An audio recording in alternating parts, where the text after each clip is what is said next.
Put the cookie down. C Mornings. Put the cookie down. It's time for M&C Mornings. That's great, everybody. Welcome to M&C Mornings. Crap again. His lazy pointer finger hit us again. Hey, I only hit it one time. I don't know what happened right there. Isn't that great? I'm pretty sure Howard Stern had the same thing happen when he was on DC radio terrestrial. Yeah. Good morning, everybody, and welcome to MC Mornings. We have so many people that help us out on the show. We've got Arnold Schwarzenegger now as part of the usual suspects, which is fantastic. Crap, how you doing this morning, bro? I'm doing okay, man. I it was a rough morning. I got up and then I was explaining to Jay while you weren't there in the room.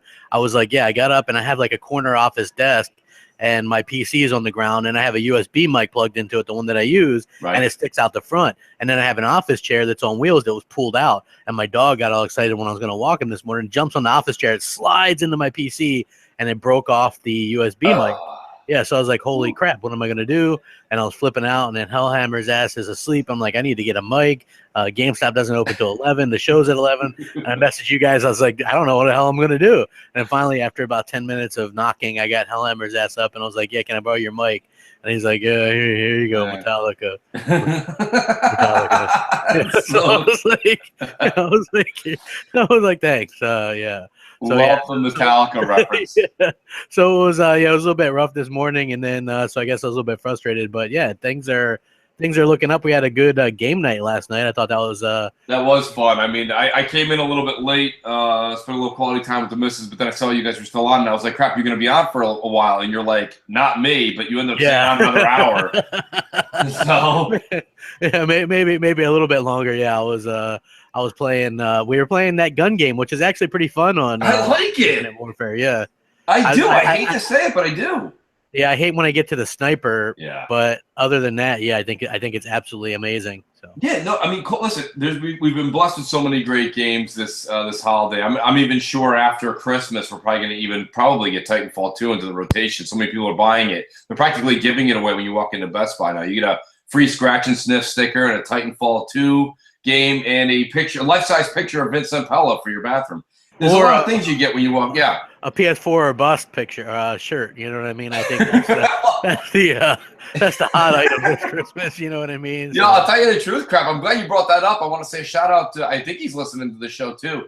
Doc Cupcake just tweeted me out. Amazon has just dropped the PS4 price to $339 this morning, and he says that's just unprecedented when it comes to a new console launch before Christmas. He's 100% accurate. That's ridiculous. I mean, this is a sure sign that that console's not doing well. And everyone loves the "I told you so." I won't say the "I told you so." Just go back and listen to the 85 hours of Mooch rants.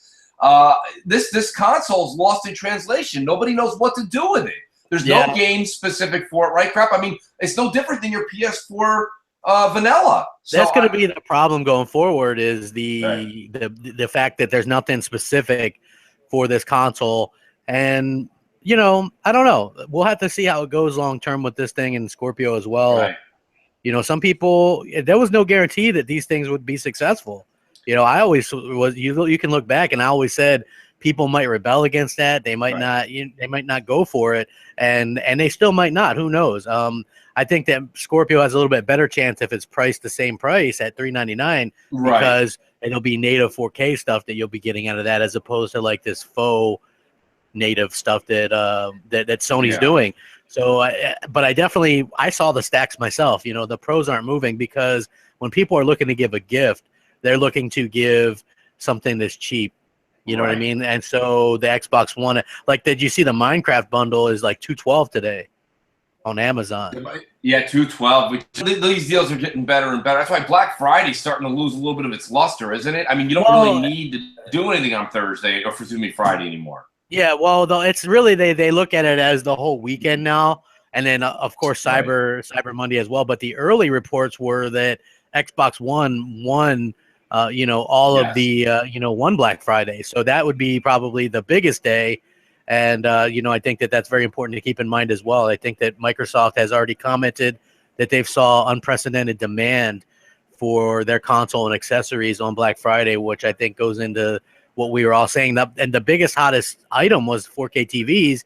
And of course, if you get a 4K TV, you want a 4K Blu-ray player, and you know you can get an Xbox One cheaper than you get a standalone 4K Blu-ray player, and there's no PS4 that has that. So you cannot underestimate that, and I'll keep mentioning that because people seem to keep forgetting about that. It's like that was a brilliant move. Microsoft read the market perfectly. Right. You know what I mean? Like when I was over there at like Walmart and stuff, they had no 4K Blu-rays left. You know, everything was scavenged through people. That's a good stocking stuffer. You know what I mean? If you can pick up a 4K Blu-ray player that's also a game system and 4K Blu-rays and stuff, that's huge. You know what I mean? That's huge. It really is. It's a humongous feat. Now the only thing is I mean, don't get me wrong, crap. I do get what you're saying, and only time will tell. I don't have anything in writing to actually go by, but I don't think Scorpio is going to come out with the same effect that the Pro has come out with, because, and I know this was a debate on last week's BGST, and we never really got a definitive answer from anybody yet. So I mean, it's still in limbo. There's nobody's right in this category yet. But we better all hope that my point is right, because if I'm not right, boy, like you said, these mid-generation consoles will go by the way of the dodo bird real quick. You know, if you can't take Scorpio home and play 1080p 60 single player on games you already have that are first party, that's like me telling you, crap, listen, I want you to upgrade your vehicle, okay? I'm going to take you from 200 horsepower. I'm going to give you 750 horsepower in this new beast of a car you're about to take home. And you're like, that's great, Mooch. Thanks so much for that extra power. And then I'm like, but I put a governor on it at 250. Yeah, I know what you know. So you really can't have a 6.6. You know, Phil stood on stage and said 6 teraflops, which you know it'll be a little bit more than that. It's always off by a little. So 6.6, 6.7 teraflops. And by the way, it'll do exactly the same thing you own. I mean, that's what Sony's boasting right now, and that's a problem. I think Microsoft, even if that was what they planned, it's not what they're going to put out, because there's no sense in upgrading if I'm just going to have the exact same parity as an Xbox One S. What am I buying it for? Because I can't wait to just get a new shell of a console and you just stick it next to my – it doesn't make any sense. So there has to be something going on with first party. Now, third party is where your point really comes to fruition too, crap, is that's going to be up to them. Nobody can speak for third party. Nobody knows what they're going to do. But we all know third party, depending on who we're talking about. People like teams like Bethesda or Rockstar, I would expect only greatness to come from them. But I'll tell you right now, when you're talking about these other little devs that are out there, even if they're technically a larger third party, you know, they're lazy and they don't care. And that, you know, kind of ties us into one of our first subjects with SGW and all that other nonsense. You've got people that still don't like the Xbox platform. They don't like Microsoft. Why? Only God knows. But, yeah, that's my biggest concern is the lazy dev category crap. I mean, we've seen that since the beginning of this generation. Actually, it happened last generation. It's just social media wasn't so present. Well, yeah, and you know what was funny was, you know, I get a lot of crap. You know, I think you noticed that. Like, I'll state my mind, and sometimes I have a weird way of working things. Right. Like when I brought up the HDR stuff, right? And I'm like, look at the list of Xbox One games that are getting HDR. It's like 5 or 6 games. One of them's like a chess indie game or something, right? And then 2 of the games are games that haven't released yet. And then you look at Sony's PS4 Pro has like a list of like 30 or 40 games that are getting HDR support. And so, and I point that out, and then people just look at me shocked, like, oh, wow, we didn't know this, you know? And then you have this new developer who's like, yeah, we're not really going to support it on Xbox One, just PC and, you know, and PS4. And I'm not even sure HDR is a thing on PC. You know what I mean? I don't know. Right. You know that. Crap, I don't mean to do an interjection here, but you're my sound guy. You have ears of a bat. Is my voice? You just came in a lot clearer. Okay, is that better now? That's like a million times better, yeah. All right, you guys got to let me know, because I'm finding out in the chat that people said they couldn't hear me. Oh, so I could hear you before. You just sound a little bit further away, and then I heard a feedback noise for a second. Now you sound much clearer. Okay, well, thanks to let me see here. I got a shout out to the unhappy face, and there it is right there. Newsis. I'm saying that wrong too. Newis. He's like, Mooch, your mic sounds like it's checkerboard. 1440p. So hope Newsis, let me know if that sounds better to you guys in the audience. Much better, everyone here. Okay, great. Yeah, be vocal, people. Be vocal. Let me know. But yeah, I mean, crap. That's the one thing that just kind of confuses the shit out of me is where we're going to be with these console, this mid-generation console gap. And we already know that Microsoft has one foot in the grave because these developers just don't like Microsoft. I don't know about you, Crap, but if me and you went from YouTube podcasters to developers, I would be like, so Crap, how do we get on Microsoft's good side? They happen to be filthy, filthy rich. Yeah. But for some reason, developers want to fight Microsoft and go favor a company that's selling buildings to keep the lights on. Yeah. I'm with you, because I would be saying, hey, well, actually, you know what? I'd be trying to do everything I could to be on everybody's good side. I know, maybe take some notes from some of the neutrals and stuff like that. Right. But I think that you want to make the most money, and you want to, whichever one is willing to help you out more, right? From where I understand it, like with that Battalion 1944 shooter game, Sony's not in a place where they're helping the indies put games on their platform if they're not VR right now. So if I'm Microsoft, I'm scooping those up and trying to get in good with those type of developers and things like that. We also see how even when Microsoft does a good thing, like with Titanfall 1, how it backfires. Like, people act like Microsoft did the worst thing in the world by locking that game up, when Titanfall wouldn't have been made if it wasn't for Microsoft. Rise of the Tomb Raider would have been an episodic game if it wasn't for Microsoft. You know what I mean? Like, let's stop pretending that Microsoft did something super evil and just realize that Microsoft helped save these games to begin with. You know what's funny, Crap? This is where I've got to go back to one of my old lines. It's funny that me and you have to constantly remind people that where's the gaming media doing an amazing, at the end of your local news every night, it's like, and now a kindergartner saved a cat, and they do a 5-second briefing on a little feel-good edition story. Where's this gaming media with? And this is a special report. We're going to take 5 minutes to let everybody know. If Microsoft didn't do these things, it's a feel-good story, right? Everyone's always, unless it's all fake on the internet, everybody just really doesn't give a shit, which that's my premise. I don't think a lot of people care. I think everybody's just politically correct on the internet for no good reason, but to show good face. But, why wouldn't you do a good deed and show how Microsoft kind of gave Vince Zampella the office that he's sitting in today and the computers that he's working on today? Those checks came from Vince went to Sony, and Sony said, sorry, we're not interested. We're not interested right now. I'm sorry. And Microsoft saved the day. Same thing happened with Crystal Dynamics. Saved the day. But yet Microsoft's still this evil company. Why? In part because what they did in the 90s? It's not the same company. No company's the same company today as they are in the 90s. And the other thing is of course, it's an American-based company, and for some reason that's taboo in certain parts of the world. Yeah. But that's unfortunate. Hopefully we keep saying what we're saying and we spread the word. And I think slowly but surely, and you've seen it with sales now, people are slowly starting to come around again and understand that maybe Sony's actually been the culprit this entire generation and not Microsoft. Jay Williams is reminding me to have everybody call in. Skype, MC Space Mornings. We're waiting for our first caller, as well as we have a ton of voicemails to hit up. As you know, Crap, maybe you want to announce to the audience what we're giving away today. We've got a lot of shit. Yeah, somebody donated and I'll get the name before we close out the show. They donated Battlefield 1 on Xbox One, the full download code. So I'm guessing they bought a new Xbox One S with Battlefield, but already had Battlefield. Right. So they're like, hey, man, we like what you're doing with MNC Mornings. Here's a Battlefield 1 code. We also, when you hear the Party Pony sound, you can win a copy of Dishonored Definitive Edition, thanks to our buddy Matty Beast. And we also have a 1 month of EA access that we're giving away thanks to Southbound. And Down. Yes.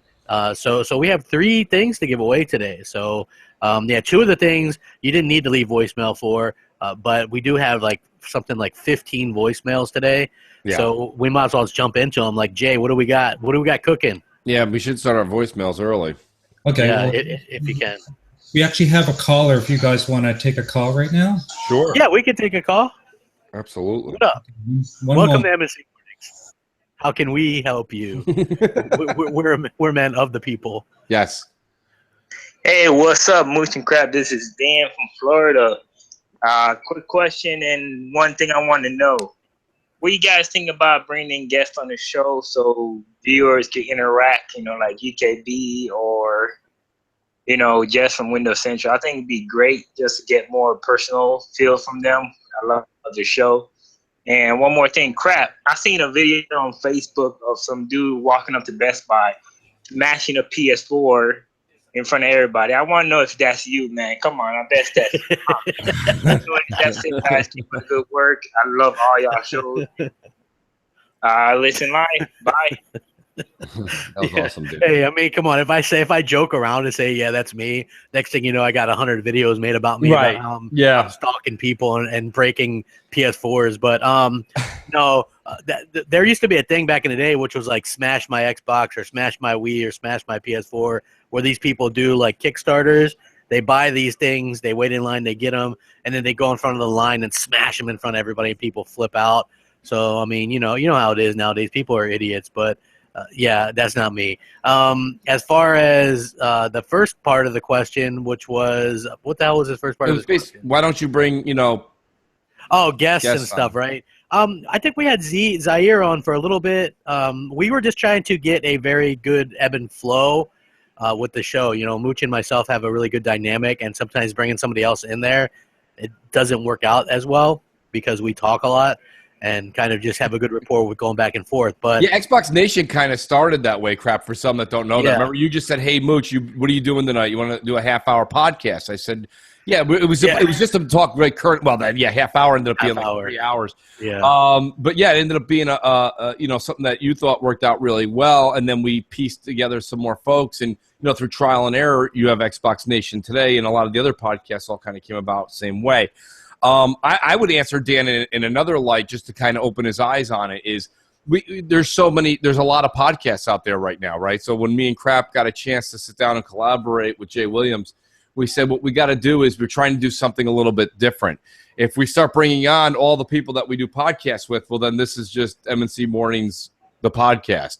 So we're trying to make this, believe it or not, you guys, Dan, you are the guest. The next caller is the guest. So like we wanted to have, and everyone's always welcome to call in. We thought it would be a different way to talk gaming news and have the audience be the third guest, if you will, every time. But yeah, I don't know. That was my. I've always wanted to do morning radio as well. And when I say morning radio, I would have no problem doing this show at 6 a.m., but that would be a completely different audience. I don't know how many gamers are up at 6 a.m. I think a lot of gamers are going to bed at 6 a.m., but I don't think they're up at 6 a.m. Yeah, I agree. And it's a little bit weird because, football's on, so we do this to where we end it right before football starts. And then, of course, you have like people like Southbound who are on the West Coast are like, man, it's too damn early to get up, And so that's a bit of a problem. But, yeah, hopefully people can. Good call, though, Dan. Yeah, that was a great call. M&C Mornings, how you doing? How can we help you? Good What's morning. up? Happy holidays.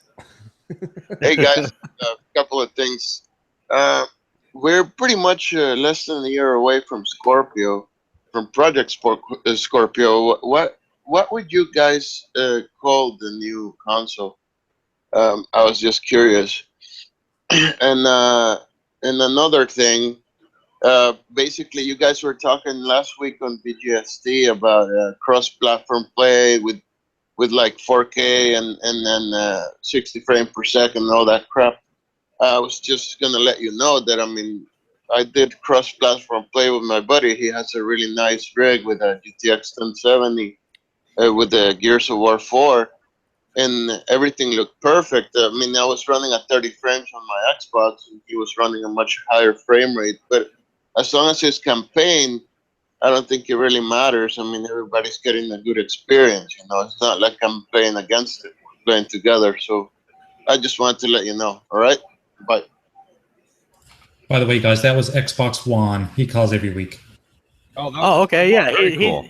He's actually helped us out a lot with donations and stuff for the show. So yeah, he's a cool guy. You want to handle that kind of question, Mooch? Well, believe it or not, I actually answer the door right there. Crap, I apologize. See, sometimes there's family shit that happens, even in the Mooch residence. Gotcha. Basically, the name. Well, let me answer the first part because I did catch that. I liked what he said. I actually was on Too Much Food show, the Foodcast, and we were talking about this. And this is kind of chachi, but I like it. It's not what they're going to use by no means. But Xbox Prime, I thought was kind of neat. I'd like to see them stick with Scorpio crap, but I don't think they're going to. I just don't think any code name has ever ended up on the box, right? Durango never ended up there. There's been a bunch of other ones. I'm actually interested to hear what you would say. Xbox Prime would be my guess. That would be like something I guess I'd be pretty damn okay with. But what do you think? You know what? Even though they already had one, I would just say that why not the Elite or something like that? You know what I mean? Or I think that it has to. They'll probably call it Xbox One something. Yeah, I have a good feeling that that's what they'll do. So I agree, but I mean, do you think that it's? I mean, they've got to be careful because whatever you call it, that's going to take over Xbox One. Like right now, PS4, there's the Slim, so people say the Slim, and then people say the Pro. Like the Pro has become the name now. So whatever name they pick, it has to trump Pro, right? It has to be a more physical strength in the name than Pro, and it has to be something that flows as well. You know what I mean? It's got to be. It's not an easy task for whoever's doing it in their marketing / whatever division they have over there. They have to think about this. I think the Prime would be all right. Or there was one other one that someone said, and God, it's escaping me now. I heard it like 2 weeks ago. And Saved by the Bell. Yes. MNC Mornings. Welcome. Stick around if you have a question. Yeah, what's up? How you doing, bro? Hey, what's up, fellas? Dirk Griggity here. Diggity. Tiggity. I got a call. My favorite show. I have a comment and a question. The comment I have, whatever happened to those lists that the Sony guys used to have, those Persona 5 and all those crappy lists, and I kind of miss those. Those was very enjoyable, man. I miss those stupid ass lists. Well, anyway, my question is, with Dead Rising 4 coming out in a couple weeks or next week, whenever it's supposed to come out, are you guys a little scared that it might not do well with the way that these sequels have been doing this holiday season? I hope it sells well, but I'm kind of scared that it's not going to sell well. What do you guys think? Thanks. Yeah, I mean, I'll be honest with you. First of all, Diggity, thanks for the call, bro. It's always good to hear from you weekly. I will say this much. I do think DR4 is going to run into I don't know why. I think they're just going to run into a hiccup. It's going to run into a blockade, as far as I can tell. I mean, let's just be honest. I don't think that the expectations are that high since they moved it to December anyway. I agree. And I also think the fact that they've changed some things on it that aren't appealing to people, like they took out the co-op completely. Yeah. Like, why would you do that? That doesn't make any sense to me. Why take out the... You said it, crap. I think the reason they took it out is because we're looking at it's probably going to, maybe they weren't ready or they didn't have enough time, fill in the blank. I think the game will be fun. Here's what I hope. We know what we're not going to get. I just hope it's not glitchy and buggy to death. You know what I mean? That's the only thing I hope. If it plays well and we just happen to lose the co-op part of the game as far as the single player goes, so be it. It is what it is. Enjoy the game for what it is and play co-op in the arcade mode. But yeah, I mean, I'm picking it up just because I'm one of those guys. Everyone's got like a certain brand that they always buy into. Like, I'm still excited at tonight's Walking Dead night. You know what I mean? Like, I just like the zombie genre thing. Like, people are like, well, that needs to go away. I'm like, over my dead body. Like, I think that's a great genre in gaming. So I'll support it. But I mean, I do think that December, it's going to just get kind of lost. How do you promote something right now? Like, there's 80 bundles out there from both consoles. You know what I mean? There's so much going on. It's like, oh, and by the way, we have a new game. You can just see like a guy holding it up and getting trampled. Yeah. Well, I will say this, like the bundle, like I never got the whole plethora of bundles thing until this Black Friday, when you see the kids kind of gravitate towards Minecraft, and then you had like the sports fans kind of gravitate towards like Madden or FIFA, and then you had the shooter fans go towards like Battlefield or Gears. You know what I mean? Like, I get it now, and so you want to have something that offers something for everyone, and so I get that. But as far as Dead Rising 4, I think that it might be a step back. That's why I don't think it'll be. I don't know why they changed it up. Like, it seems like Dead Rising 3 finally had some critical success because those games haven't really had that. Right. And then they go and like totally change it back. And I get it. They wanted to go back and be goofy or whatever, but taking away the co-op doesn't really make much sense. It doesn't. Hey, Jay, we do got to get into some of these voicemails. Do you have we have a lot of voicemails today, and I just want to let people know that if your voicemail does not get played, you're still going to be entered into the contest, into the wheel. So We have a lot. We have I think 15 or 16 today. If we don't get through them all, you'll be played next week along with everyone else. But you will be entered into the draw for us. So awesome. So yeah, let's kick it off. Let's kick it off with the voicemails from the Mooch and Crap. Yoshida. Oh, hi everybody. This is Yoshida. I am kind of pissed off today. If you can tell, this Black Friday madness. Or actually, there's a number of reasons I am pissed off. First of all, graphics god Jay Williams, he won free code from Major Nelson. I'm not happy about that. How does it feel to win free code? I never win free code. MC Mornings never lets me win free code. Don't know why.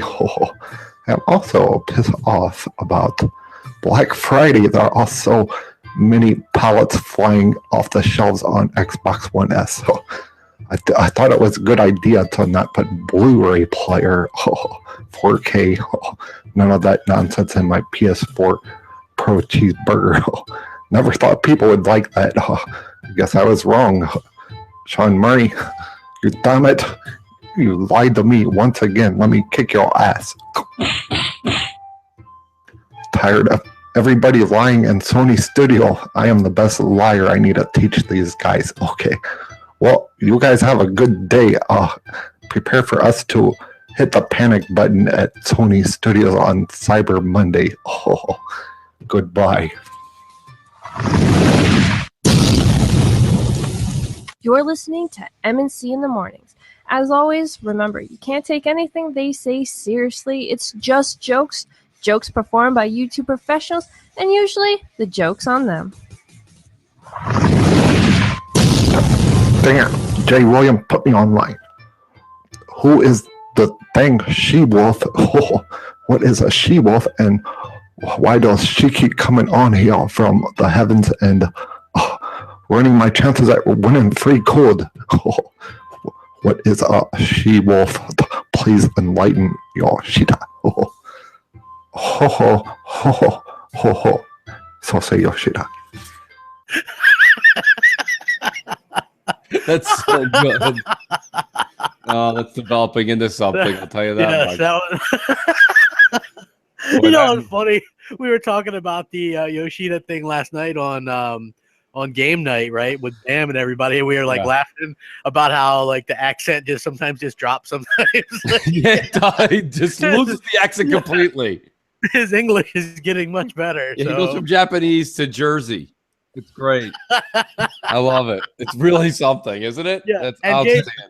did you like my little Asian flair I threw in there? Oh my gosh, I was laughing. That made it for me. That made it for me. Yes. Hey, I'm not even mad at Jay for winning games from Major Nelson this week. You know what I mean? That's it is crazy. At least, well, I'm glad he won it because now Major Nelson knows you're friends with us. You've been blackballed. You are no longer in the entry, graphic god, for winning. I'll no longer be entered into anything again. I know. No, it's over. It's over.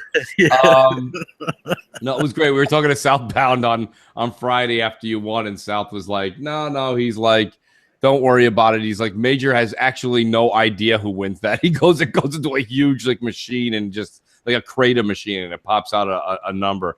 No, that was really great. Yoshida's just getting better and better. The great Yoshida calling in. I can't thank him enough for taking his time. I mean, just a small show like us crap. I mean, he does Greg and Miller Live, Greg Miller Live and all that other stuff, but now he's taking time to do MNC Mornings. And now someone else has felt the need to call in. Great. MNC Mornings. What's up? What can we do for you? Yes. How can we help you? Hi, this is Mohammed from Toronto. My question was regarding the Game Awards. What do you think Microsoft would announce at the Game Awards on Thursday? Specifically, maybe is it going to be Halo Wars 2 stuff? And what do you think specifically as an overall would anybody announce, like BioWare or Rockstar? Thanks.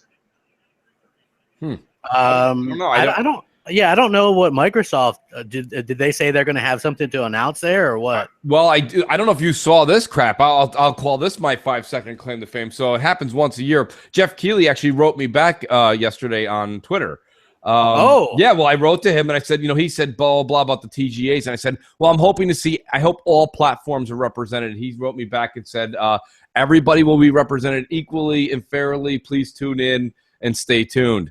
So basically, I don't think that that's encouraging enough to what the caller just referred to. I don't know if you're actually going to get a 5, 10, 15-minute showing of Halo Wars 2 or anything coming, but I do expect to see, since he at least took the time to answer me back on that, I think my tweet to Jeff was a little bit more like, are we only going to see Sony coming soon and related subjects? And he said, no, everybody. Yeah. I can imagine Sony. you had some kind of snarky ass comment. Yeah, it was a little snarky, not gonna lie to you. He wrote back, and I respectfully wrote back to him saying thanks for the quick response. I mean, listen, Jeff, I've said this a number of times over the past 2 weeks. I have the utmost respect for him in the sense of what he's trying to do for the gaming community and what he's done. I mean, at a award show, he's basically, from what I hear, he puts it on almost by himself. He gets some support, but it's mainly his working. So in that, you have to tip your hat to him. But as far as his bias, he's just around people that only like Sony products. What are you going to do? He has a thing for the Japanese culture. It's just something that you can't put somebody in. It's like if you put me and you in charge of the Game Awards next year. What do you think it's going to be? Heavily favored which way? And I agree. Listen, I was never one saying, hey, avoid these things because we need a Game Awards. We need them. We can just put them on notice that we're aware that things aren't exactly fair and that they need to switch things up a bit and be more equal. And that's like, I did a video yesterday about that. I was like, look, we don't have that little soft voice anymore from 2013. Like collectively, it's a large voice and we can speak with our wallets and we can do things like that. And it works. Look, I'm not saying that we particularly had anything to do with, certain outlets closing down or whatever, but if you stop going to these places, eventually that's what happens. You know what I mean? Like, and it took that perspective with that Titanfall situation to realize that, hey, we all have voices. I have a voice. You have a voice. You know what I mean? And people pay attention and will listen. Just look at that. I did a video about Crackdown 3 and people flipped out and were asking Phil, is it canceled? Is it canceled? Because they go by the titles of my stuff sometimes instead of listening, where I was like, well, I had heard that different people that worked on the game aren't there anymore, and now apparently that's true because like Shannon left this and her team is dealing with it or whatever, and so that's weird to me. So it's not a smooth sailing type situation, right? But Phil confirmed that it's still in development and he played the latest build like a few days ago. So that's more news on Crackdown 3 than any hard news outlet has gotten this year. Yeah. You know what I mean? And all it took was for me to say, hey, what's up with this game? And then people start pestering Phil about it. I mean, maybe that's not the right way to go about it, but sometimes you have to do that to get answers from people. You know what I mean? And I guess if journalists aren't going to be journalists, I'll be one. Right. No, and that's the point I've been trying to make week after week on all these shows. Crap is, why is it we're doing the actual like the journalism work? Why is it that we're the ones talking about what's going on with a marketing deal behind Titanfall? What's going on with SJW's folks that are apparently they have resentment towards Microsoft? What's going on with the development of Crackdown 3, which looks to be the leading software product for Scorpio? What's going on with this? What's going on with that? We're doing all this. And not IGN, not Polygon, not Kotaku, not any of these. These guys are just sitting there wearing their PS I Love You t-shirts and appearing on guest. You have IGN people showing up on Greg Miller's channel, people on Greg Miller's channel showing up on IGN. It's almost like they're doing what we're doing, but they got 850,000 followers. You know what I mean? Like it amazes me on how there's really no gaming journalism out there, guys. You're better off listening to your favorite YouTuber and that doesn't even mean the YouTubers that have 2, 3, 4 million subs. Follow anyone you actually give a shit about their opinion, and if you don't, you don't. Yeah. Like yeah, damn it! I was just getting ready to go into a tangent too. MNC Mornings. How can we help you? Hey, Mooch and Crap. Hey, this is Colin from Houston. Hey, I just want to get on topic of the media. We saw this with the recent political stuff, and we're seeing it with gaming, where gamers don't trust the media anymore. That's why the sales of Xbox One is going up, but the media is still trying to keep their bias against Xbox, as we see with developers talking down to us Xbox fans and all that. The problem is, in the world of social media and YouTube, you guys are way more important well, your importance is growing more so than the media because you guys are genuine. You guys are actual fans. The media, they're just being paid to do this. So I just wanted to say that and hang up. Well, let me tell you something. People that call in like that are the reason I look forward to doing this show and all the other ones all week long. Because to be honest with you, it really is. Me and you we don't make $1 in the game crap, to be honest with you. And I genuinely am trying to have a conversation with the audience every single week on every show to say that if I was you and I was standing next to you and you said, where should I spend my $400? You got to look at what you're getting from the top to the bottom. Forget the nostalgia bullshit. Forget what PlayStation did for you in 1995. Nobody cares. It doesn't do anything for you today. It's just like anything. If you bought a new home with your missus, you're newlyweds, and you're like, well, my friend back in 1995, he helped me, put together this great swing set, blah, blah, blah. But if whoever the friend is that comes over to actually help you redo your kitchen in your new house, that's who's helping you today.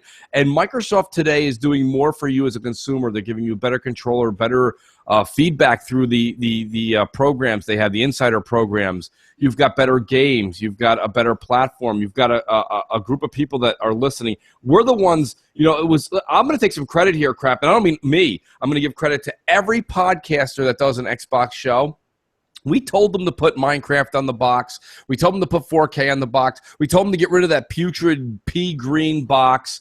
We told them how to do some advertising. Put games all over the damn thing. Advertise HDR. Right? Advertise HDR. And put listen, a Minecraft I got this for you. bundle out, and they did. Yeah, it's so easy for someone to say, oh, Mooch and Crap, you guys came up with that? You don't think that was Microsoft? No, I actually do think it was the podcast that came up with that. I'm not taking credit for it. We all can take credit for it. Every podcast out there said this. I think Iron Wolf was one of the big ones that said it way back in the day. He was one of the first ones to say it. Like, what I'm saying is this. Microsoft is listening to us. And, to be honest with you, Microsoft, you're welcome. From all the podcasters that have been doing YouTube shows, you're welcome, because I think a lot of our ideas this holiday paid off in your favor, and it shows on Black Friday. Totally my idea. So, totally my idea. Nice crap. That's crap MSC for Morning. you. What's up? What can we do for you? That's great. Hey, what's going on, gentlemen? I just wanted to say, hey, how you doing? And catch up on this weekend from Black Friday with my experience. I had went to a couple places after I had to do something at work real quick, and I was in the market to try to get a new Xbox One S because I wanted to see how the difference would be in HDR myself. And I could not find a single one anywhere. I went to a couple of different Walmarts, a couple of different Targets, and it was just amazing to me how they were like that. And in the Target I went to, they had a pallet of PS4 Uncharted ones just sitting there. And then I also wanted to ask you guys a question about what were your personal experiences on your Black Fridays as well. Thanks, guys. Have a good one. Why don't you take this one, Crap? Because I think your experience going outside the home, my experience on Black Friday was more the cyber world buying. Yeah. Well, okay, so the Walmart had a really good deal here, and that was $249, got you an Xbox One S with a game, either Gears 4 or Battlefield 1, and you also got an extra controller, and you also got a 4K Blu-ray, and those were completely sold out. The Minecraft bundle was also sold out. The 4K Blu-rays were sold out. Everybody had a 4K TV under their arm. You know what I mean? Like, I noticed a lot of people had like a shopping cart with a 4K TV and then like an Xbox One S. So they were going hand in hand. And that's what I predicted. That's what I said all along.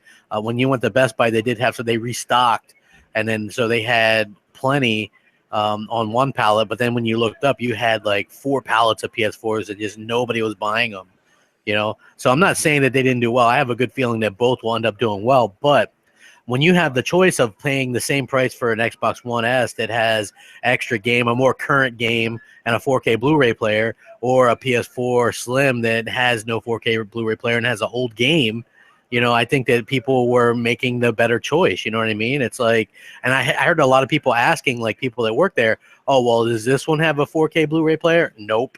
You know what I mean? Like, that's just how it is, And so I think that people were probably a little bit shocked. Sony is kicking themselves over that.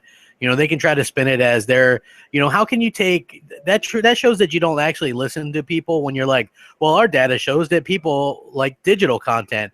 Well, digital content is all well and good, like Netflix and all that, but if you don't have the internet to watch stuff in native 4K, then I think you're missing the point. You know what I mean? If this is a half step meant for this generation, then do a half step and put a better Blu-ray player in there. You know what I mean? Like, damn. Like that would have they could have really look, they could have really dominated with that. You know what I mean? Like I know people won't believe this, but look, if you would have had that Slim come out with a 4K Blu-ray player, they could have possibly ran away with things. Instead, Microsoft, now that door is open, and they, here's what happened. Sony got the ball, handed the ball to the generation as a football player on the 1 yard line, and they fumbled. That's it. You know what I mean? Like Microsoft scooped that shit up. That's basically what's going on right now, and I stick by that. Like Microsoft, when they win November, all you're going to see is salty excuses, and that's why they're so mad. The Sony fanboys are so pissed off right now. You know what I mean? I've never seen them this mad. Yeah, they're angry right now, and it's because they know they've lost. And listen, I got news for you. I love how the minute they know they've lost NPD and they've lost America as far as sales, like, well, we're still winning in like the Philippines, and we still got a big lead in Guam. And I'm like, yeah, I understand. That's great. Nobody cares. So my point is that everybody, including Sony and including Japan, we are the number one consumer. The United States is the number one consumer out there. Even though technically we're still in debt to China for X dollars and all that other stuff, it's just like the consumer's always right. When the United States makes a decision to go one direction, and look at our friends in the UK, okay? PlayStation 4 did really well in the United States. Out the gate, what did the UK buy? PlayStation 4s, okay? Now there's a turn. All of a sudden, we're seeing sales in the UK going crazy for the Xbox One S because America kind of sets the tone with consumer-rated products, and that's everybody. If you don't believe me, tell me this: why did Sony decide to open sales in the PS4 in the United States first and their own country 6 months later? They did that because they don't care. They know that the money's in the US. They got to get this dollar. Once this is set, everything else falls into place. And Microsoft has worked very hard in the past 12 to 18 months to get to the point where they are today, where they're saying if you listen to all the commercials, it says the new Xbox One S. So it's a big deal that they're really pushing the fact that it's a new console, a new design, Now, if you ask Phil, he'll go, it's not new. You know what I mean? Like he's got to say that because he doesn't want to let the people down that bought an Xbox One fat. Yeah, but it is new. They were giving away brand new for $140. Yeah, $140. You get a signed picture of Phil. Yeah, I was sitting there looking. I was like, holy crap! Like, and a lot of people were like, oh, it's not worth it. And I'm like, look, if you don't really care about the 4K upscale or 4K Blu-ray, and you just want to play Xbox games, that's a hell of a deal. Right. You know what I mean? Like those things still have some value in my opinion. And you could have got one with Kinect for $143 brand new. That's crazy. And I did see a lot of that too. Like the older Xbox ones selling for like $200, some a little bit $179. You know what I mean? So those count too. And that's and going forward, I think is going to be very important to note that whatever Scorpio is, it's going to be labeled an Xbox One something. Yes. So that's going to count as well. So people are like, well, do you think that Xbox One will catch the PS4? Yes. Well, definitely in America before Scorpio, I think. And then certainly afterwards, you know what I mean? They just have to pay close attention to what Sony's doing as far as messing up and not do those things. Do the opposite of what Sony's doing with the Pro. So, absolutely. Hey, I think we got a good voicemail from a former pony. Is that true, Jay? Yes, it is. One moment. Always welcome a good voicemail. Yes, voicemail. I was going to say, man, here we go. Hey, Mooch and Crap. It's Tony, no longer the pony. Yeah, that's right. Xbox gamer tag. Now, write this down. There's a lot of Tonys, so it's Tony, 448-555-3236-75211. Okay, write that down. Now, look me up online because I'm playing Xbox now. That's all I'm playing. It's the best box, and man, I'm having a great time. That's why I'm calling about. I'm having a great time. The controller, oh my God. I can't believe I was playing with that fucking paddle pop stick thing before. And the controller's just out of this world. I'm kicking ass with the controller. Let's put it that way. My fingers are adjusting, and it's getting great. The community is fantastic. I mean, people are just sending me friends requests. Chat's going here, chat's going there. I'm getting invited to clubs. You know, some of the clubs are a little bit alternative, but I don't care. I'm joining them anyway. You know, let's just have fun. And so anyway, and I just want to say, Yoshida, man, you've been trying to get those codes every week, you fucking asshole. But I got the code, motherfucker, last week. So you keep trying, bitch. You keep trying. You keep ringing and trying. That's fine. Anyway, I'm going to donate my code back to the community, back to the podcast, just to say thanks to you guys, and hopefully you get some more subscribers out of it. You know, everyone loves free shit. So I'll catch you guys online, Mooch and Crap and Jay, and look out for my driver, Tom, man. All right. Peace. That's great. We've started a feud in voicemails. Yes, and you heard it. He's actually donating back the 1 year Xbox Live card to the show. So we're gonna give that away next week.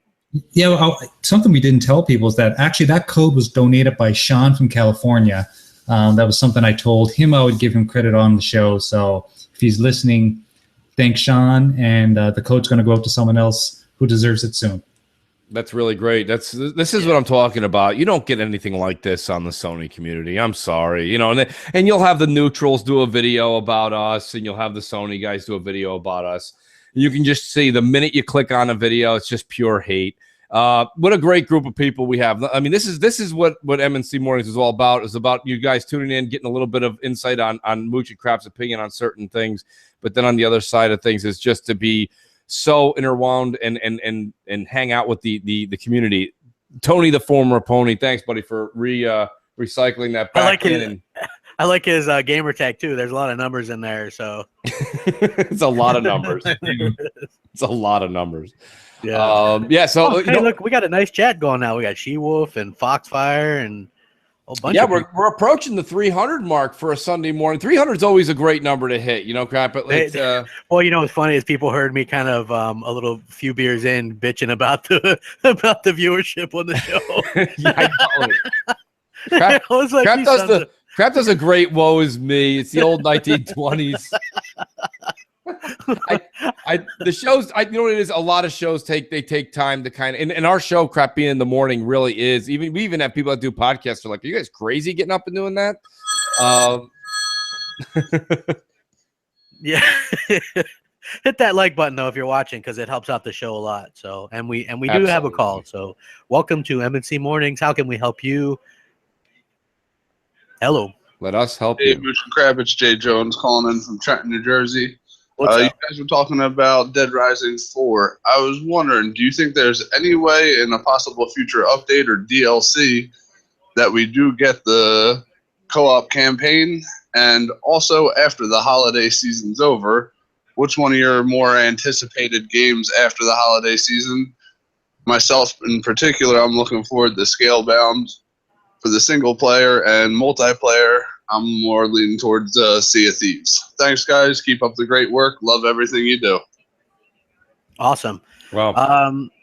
Yeah, I think that for me personally, it's like I'm getting Dead Rising, and then I think right out of the gate is that Horizon Zero Dawn game on PS4. Because it goes a year in between releases for PS4 that I actually look forward to. So yeah, like there'll be that. Obviously, I'm going to get Halo Wars 2. That new South Park game is supposed to come out sometime early next year. I'm excited to get that. Obviously, is that Xbox One only? They're not doing. No, that's on both. But I still like the game. Scale. Next year's an interesting year for Xbox because it's going to be a year when there's not a traditional Halo or Gears game, which is odd. You know what I mean? I'm sure there's going to be a Forza 7 or whatever, probably to launch Scorpio with a 4K 60 FPS racing game, which will be phenomenal. Those guys are wizards. You know what I mean? Like when you look at the hit that Drive Club took to get on VR to get 60 frames per second, it looks like a PS2 game. Right. And then you look at a game like Forza Motorsport 6, which is 1080p 60 and looks gorgeous. You just understand how much of a wizard those people are. And then obviously we're going to see probably HDR with that as well, with the DirectX 12. I hear that with Microsoft's DirectX 12 on Xbox One, that's how they implement the HDR. It's true HDR, whereas the PS4 Pro isn't. Not saying it's not capable of doing HDR, but they use more of a filter thing. Just talking to a developer. I talked to the Don, who's a developer, about it. He was messaging me about it, saying that that's basically what happens is they're putting this type of filter thing over the PS4 Pro games, and it's a little bit easier. You have to, games have to have DirectX 12, some type of DirectX 12, not built from the ground up, but some form of it for them to be able to get the HDR in there. So that's why we're seeing games like Battlefield getting patched with it, and I'm sure like Battlefront next year will have it. You know what I mean? So I think that things going forward look good for that. So yeah, I'm looking forward to that. So, but I do hear we got a good Xbox fan on deck for the voicemails. Who's that? J Dubs. Xbox Trigger.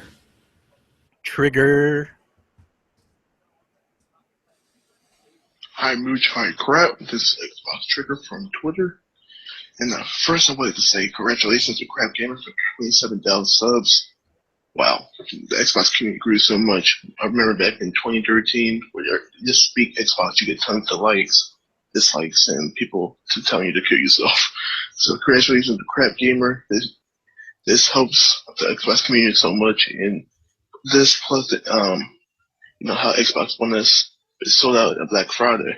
It shows that Xbox is back on the roll. Anyway, here's my question. Now we see the Black Friday sales for Xbox games or PS4 games, like AAA games that came a month before, for like $20, $30. Why do you think it doesn't cost that much at all?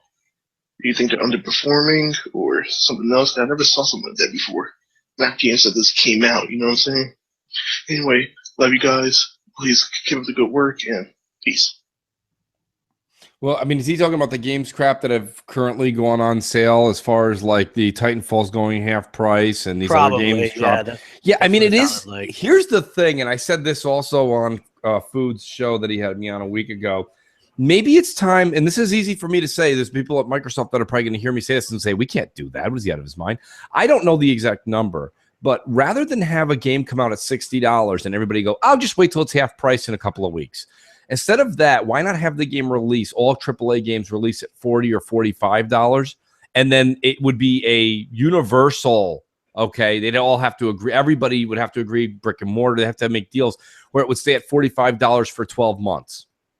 Now, you're probably saying, well, geez, Mooch, that's kind of weird. I'd rather wait the 2-3 months and get the thing maybe at $30. The thing is, though, we do have to think about it as consumer friendly. You also have to think about it as the company making enough money to give you a sequel or a third or even an option for another game. My point being is if $45 and you lock it in for 12 months, everyone would feel a little bit more at ease to purchase it than 60, because it seems like people aren't running out at 60 anymore because everybody, unless you're a diehard fan, people know that in anywhere from 1 month now to 3 months, that game's going to be half price.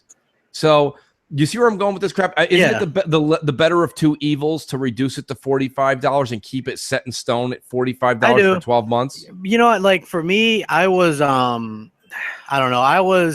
We were talking about this last night during game night. I was like, I bought everything day one, Titanfall 2, the Gears 4, the $100 edition at that, right. Mafia 3. Well, I game share with Hellhammer, so we both kind of split that stuff. But like he bought Mafia 3, and I bought like Battlefield and Call of Duty and Skyrim and stuff. So anyway, we bought all that stuff day one. Now, like it'd be easy to go, well, I bought Skyrim, but I haven't really had much time to play it, and they're already selling it for $30. But at the same time, I picked up the Batman Arkham collection for $30. So I don't know, you know what I mean? Like I like supporting the industry. I think that I agree that they need to space out the games better or figure out a better way to do the releases. I'm not sure how much. Maybe they want to sell more at 30. I don't know. Like Black Friday stuff's going to get reduced anyway. I'm not exactly sure that's whether that's good or bad. Even games that sold really well. Look at Battlefield 1. That game apparently has sold like crack, and they reduced that to $30 as well. So I think that's just a good price point that they put games down to for the holiday. Yeah, no, I agree with you. I think that's more in line. And a lot of people in the chat are actually saying, geez, I'd have no problem with $45. It would introduce a new price scheme, and I think people would be excited to embrace it. Yeah, I agree 100%.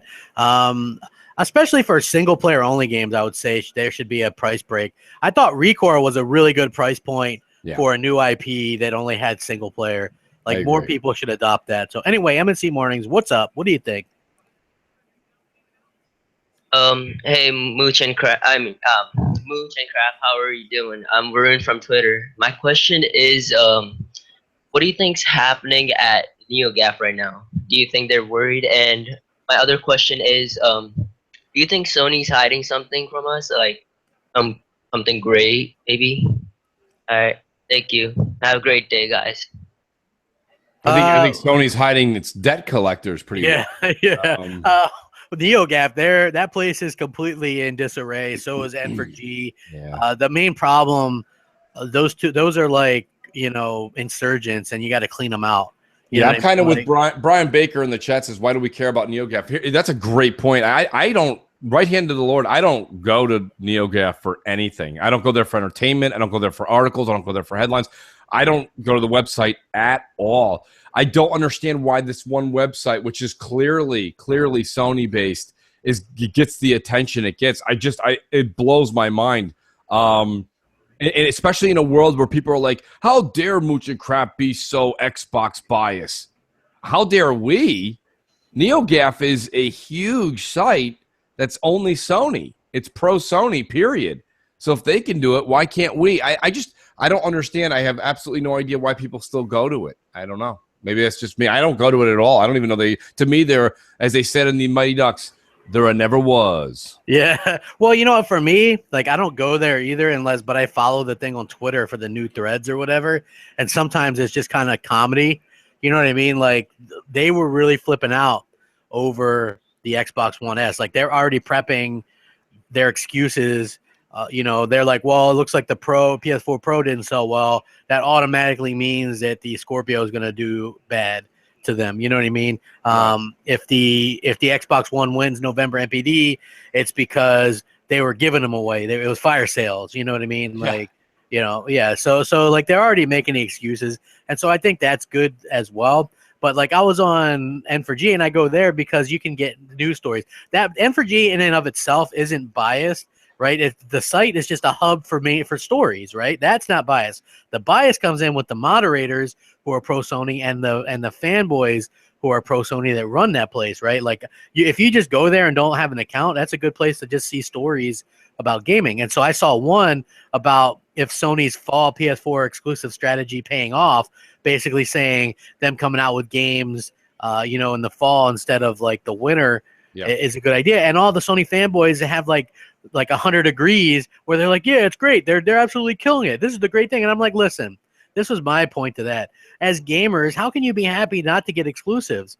Like, you can sit there and go, oh, whoop-de-doo, they winning sales, but how can you be happy as a gamer that you're not getting exclusives during the holidays? Like, how can anybody be happy with that? And that is the problem. These Sony fanboys absolutely refuse to admit that Sony has any problems, any shortcomings, that they're ever wrong. Every move's the right one according to them, and that is the problem. With us, we've criticized Microsoft nonstop. And that got results. We want certain games backwards compatible. We vote on it. Microsoft listens, and it comes out.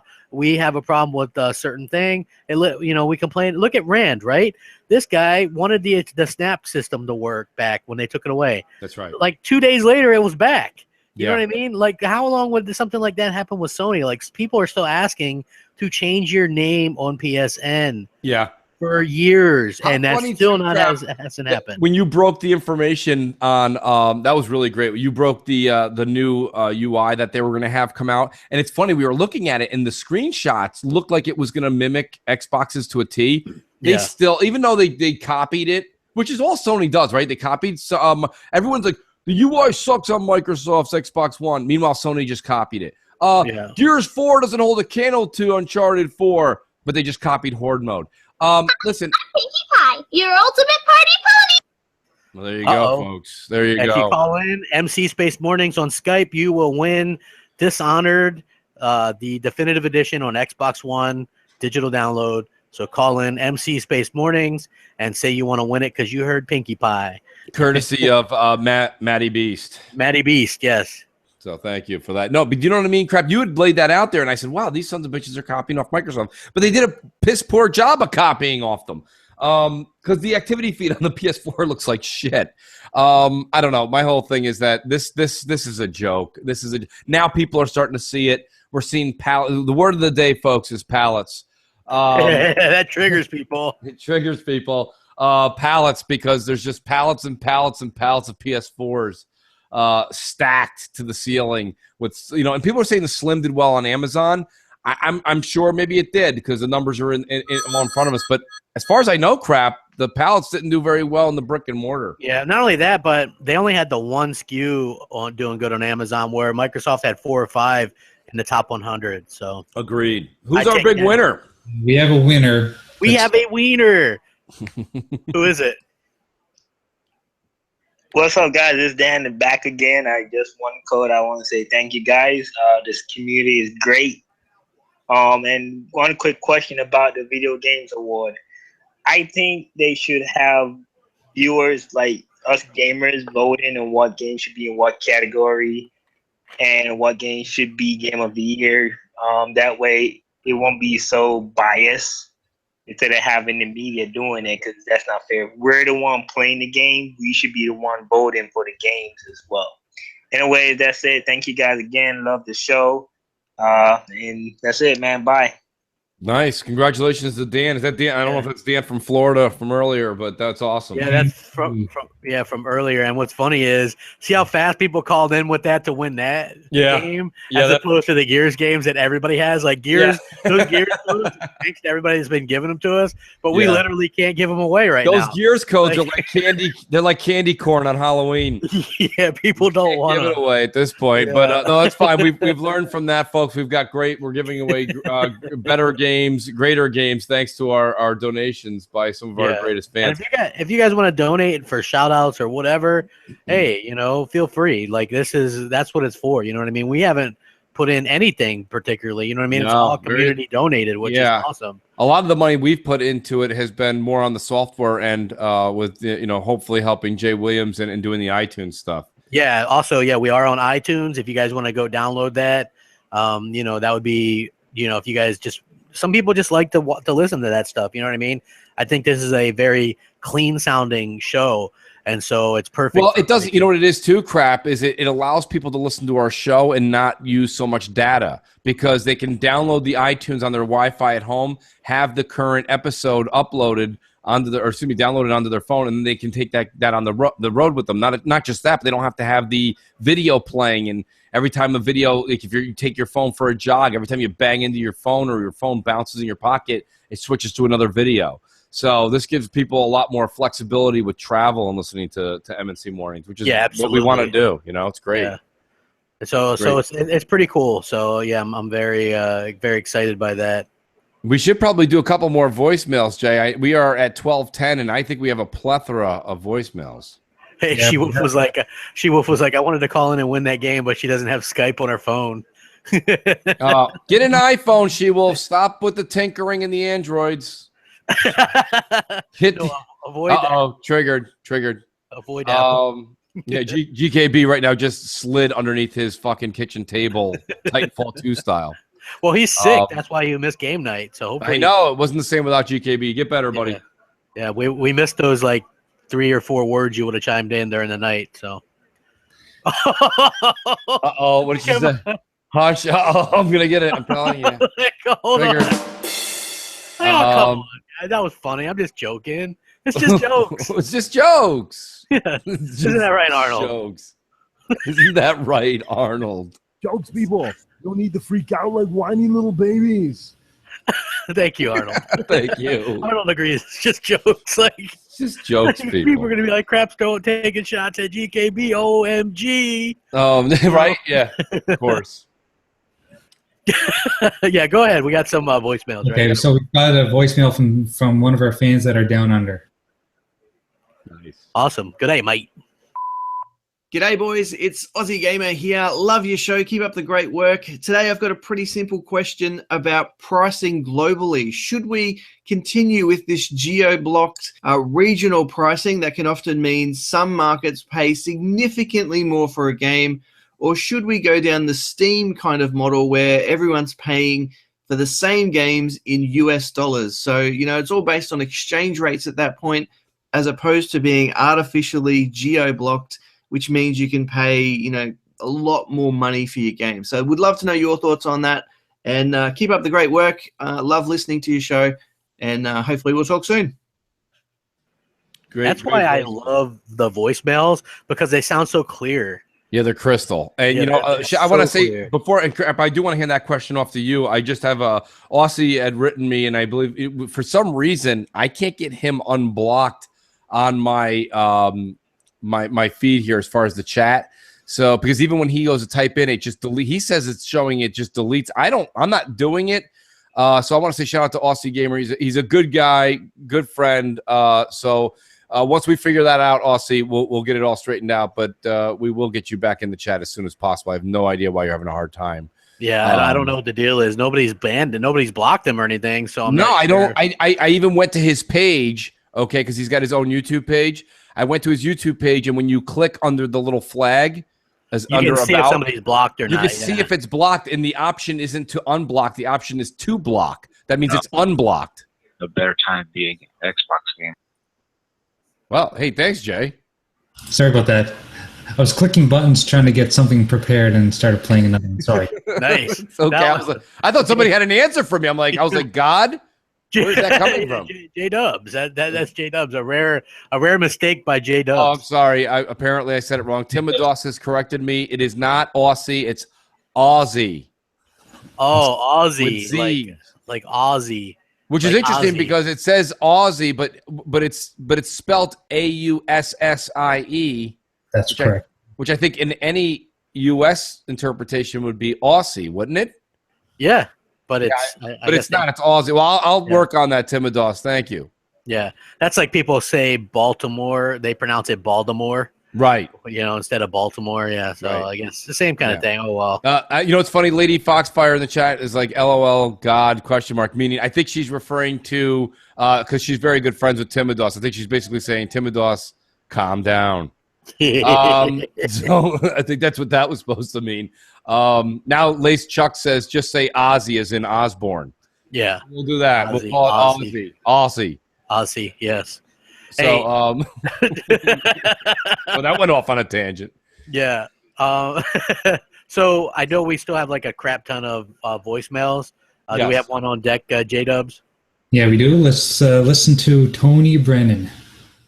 We do have to also get back to Aussie's question. We didn't answer it. We will.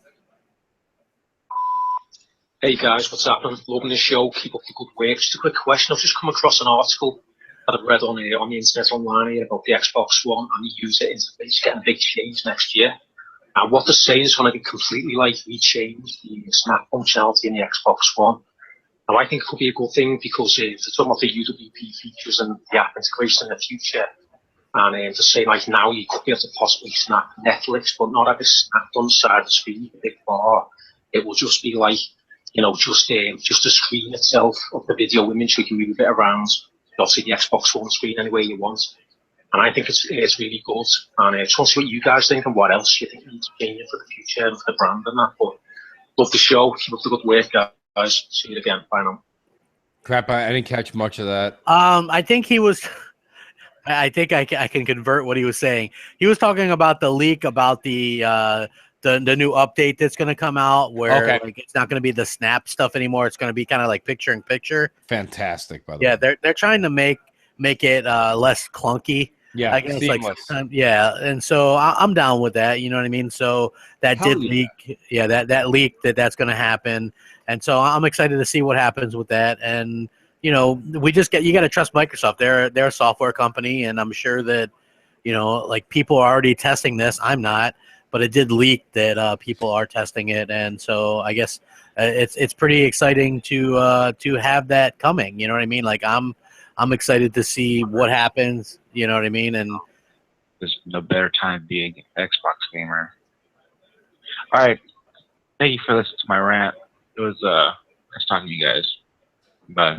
Jay, you're just pushing all sorts of buttons. are you like over there? Are you like blindfolded, just like smashing buttons, bro? Jay's like, I can do this with a blindfold on.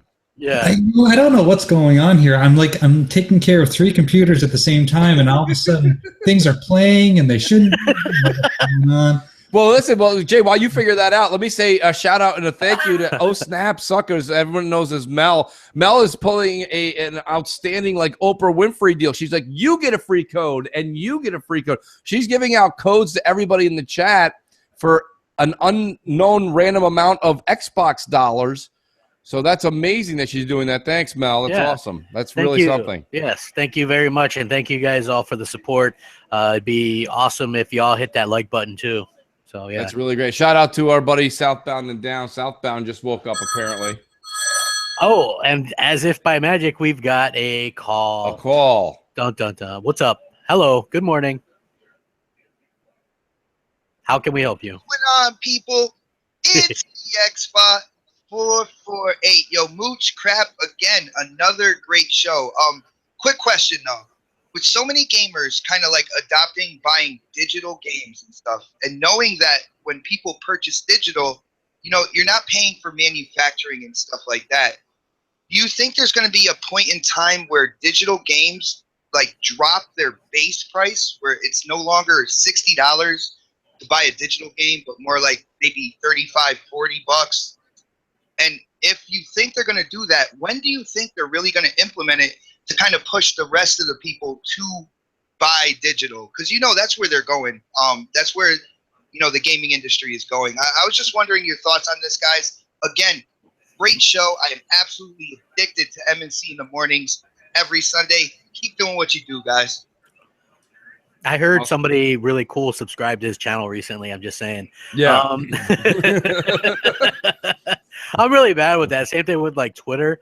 Like I have a bunch of followers and people that I interact with, and then sometimes I'll notice that I'm not even following them. Yeah. And so I'll, you know, like I have a cutoff point where I don't want to look like a mark. Like, you know what I mean? Like people like, oh, there's Crab Gamer. He's following like 10,000 people. Right. No, I try to keep mine at a certain amount, but yeah, like some of the people that I interact with. What I'm guilty of, Crap, is the likes. Like I listen to a lot of podcasts while I'm driving to and from work. So while I'm doing that, like I don't have my hands free to hit the like button sometimes. So when I'm home or I'm on the PC or I'm on my Xbox, I always do. But sometimes I won't when I'm in, and it depends on when people launch their videos sometimes religiously at a certain time. So it happens to always happen when I'm driving. I don't hit the like button all the time when I'm in the car.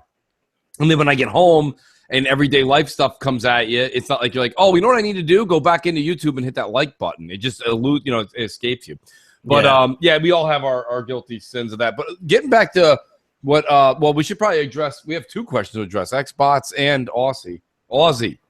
Yeah, what was Aussie's question? I totally forget. Well, that's not fair, Crap. I also don't remember. You need to play it again? Yes, let's play Aussie Gamers thing again, and we'll pay attention, I promise.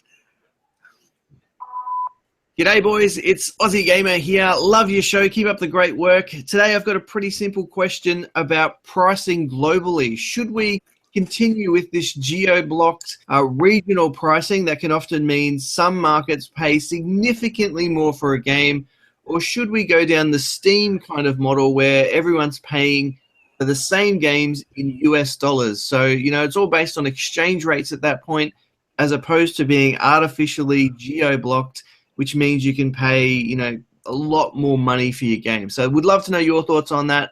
And keep up the great work. Love listening to your show. And hopefully we'll talk soon. Well, you know, listen, what's great is that Aussies and Xbox kind of tie in a little bit together. I do think that it's hard, Crap. How can we make a comment on that and say that the universal American dollars, which should be followed across, you know, all country borders, it's hard for us to make that call because depending on the actual, the money rates, which change daily, I don't know if that'll ever happen. I guess Steam does it. I don't play PC gaming, so I don't know what Steam does or doesn't do. Yeah. I do go ahead.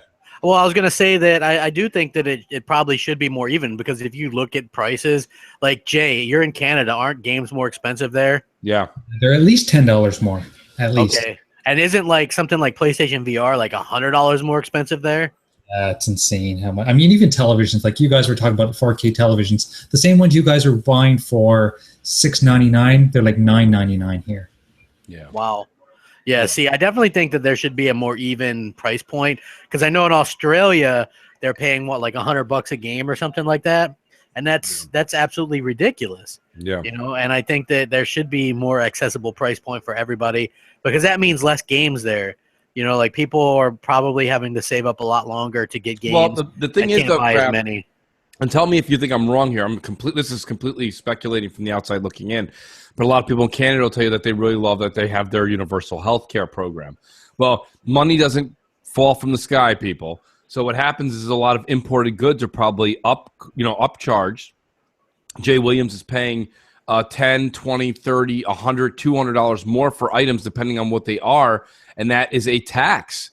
I think a lot of that may be a tax that goes to the federal government because the unit costs for these things are still the same unit costs in the transition of what the dollar is worth between the dollar and the Canadian dollar. So that doesn't change much with whatever small percentage that is. To say that a TV here is $699 and a TV there for the same spec is $1,000, even with the exchange of money rate, it doesn't equal that. So a lot of that must be going to the federal government in tax. Yeah, and so ultimately, Jay, when people say we have free health care, you actually don't. You're paying for it in a different form. And there are long wait times. So if you need to have any kind of surgery, even though you don't pay out of pocket, you may be waiting months for major surgeries. Right. That's what I'm saying. Like people always forget that. You know, it's the grass is always greener on the other side, but it's not always. You know, I'm not saying ours is better. I think both sides need a lot of work, but nonetheless, I think that we should take things into consideration. That's why it's hard to make something like a video game universal across different countries' borders. As far as Xbox 448 is concerned, I think that there should be cheaper games for digital. Absolutely. I mean, we've said this a number of times. No disc, no container, no salesperson needed. It's just Microsoft puts Larry Herb on a Friday out there acting insane, doing his insane deals commercial, and everyone buys it, right? So why not make it $45? I understand that they have to compete with the brick and mortars need to be on the same page, but do something wild once in a while that gives people an option for a digital sale, which they're doing now. I mean, they're doing that right now. Well, what's funny is, right, like, why not have somebody that's monitoring places like Amazon and stuff? Like, this is the interesting thing. Batman, the Arkham collection was $25 in brick and mortar on Friday. Mm-hmm. The BioShock collection was $25. Why not at least match those for the day? You know what I mean? Like, that to me makes a lot of sense. There's no – because, like, secretly, maybe not so much secretly, I've kind of went digital because I game share. It's actually cheaper for me. That way I always have somebody else that at least has the same game as me. If it's multiplayer, I only have to buy half as many. So it works out for me. I still buy some stuff physically, and then, of course, later on, if I can come across the game physically used or whatever on sale, I'll pick it up just to have it to collect it or whatever. But, for the most part, like digital should be cheaper. At least do some flash sales or something. I know PS4 actually does that, so props to them. Sony, they do flash sales sometimes where shit will be really cheap. So I think Microsoft should do that as well. They do the weekly stuff, but Sony does that too, and also will occasionally do like a flash sale where certain games will be on sale or whatever. I think Microsoft should do the same, pay a little bit more closer attention to that. Also, they should implement gifting, like game gifting, you know what I mean, through Xbox Live and things like that. I think that'd be pretty kick-ass, you know what I mean? Or you could gift, like, money or whatever, you know what I'm saying? I think that'd be pretty cool. Very cool, very good. No, I agree. And, it's funny, I'm just enjoying so many people in the chat. The chat's happening right now. Going to do a couple special. I know a lot of crap. I'm not huge into the shout-outs, but I gotta give shout out to the toilet. Shout out to the toilet, to the bathroom. No, but a couple of great people just joined us. Matty Beast, I think, has just made his way in. I'm pretty sure. Clear the red carpet. That's right. Another good friend of mine, Von Shell Morgan, who is huge on Twitter. He definitely, I believe, and Von, please correct me if I'm wrong, he has cerebral palsy, but, he is a motivated gamer, an active person in all gaming communities, but I do think he slightly leans towards Xbox, but that's just my personal preference. I think that's what he is. I think he's an Xbox fan at heart. But, he's always got wise words and great wisdom. So, Von, you should let people know how to find you on Twitter, man, because I always enjoy reading what you got to write. But yeah, there's some really, really great folks. Southbound and Down is here. Matty Beast, Tryhard. I'll tell you something, Crap. The audience is not just the call-in and the voicemails, but the chat is on fire. Oh, Snaps is handing out money like she's printing it. It's amazing. It's literally an Oprah situation. It is. She's just handing out all sorts of gift cards and money to everybody. It doesn't get any better than this. Thanks, Mel. Yeah, absolutely. It's showing the spirit of the season. Thank you. Yes. Yes. No, if we in that spirit though, Crap. And speaking of giveaways, we should do another voicemail. We should definitely do a voicemail. Who do we got, J-Dubs? Maddie Beast in the chat. We've got a nice voicemail from Maddie Beast. Oh, let's hear so it. you guys all wondering why Maddie's chasing waterfalls. Here we go. Hey,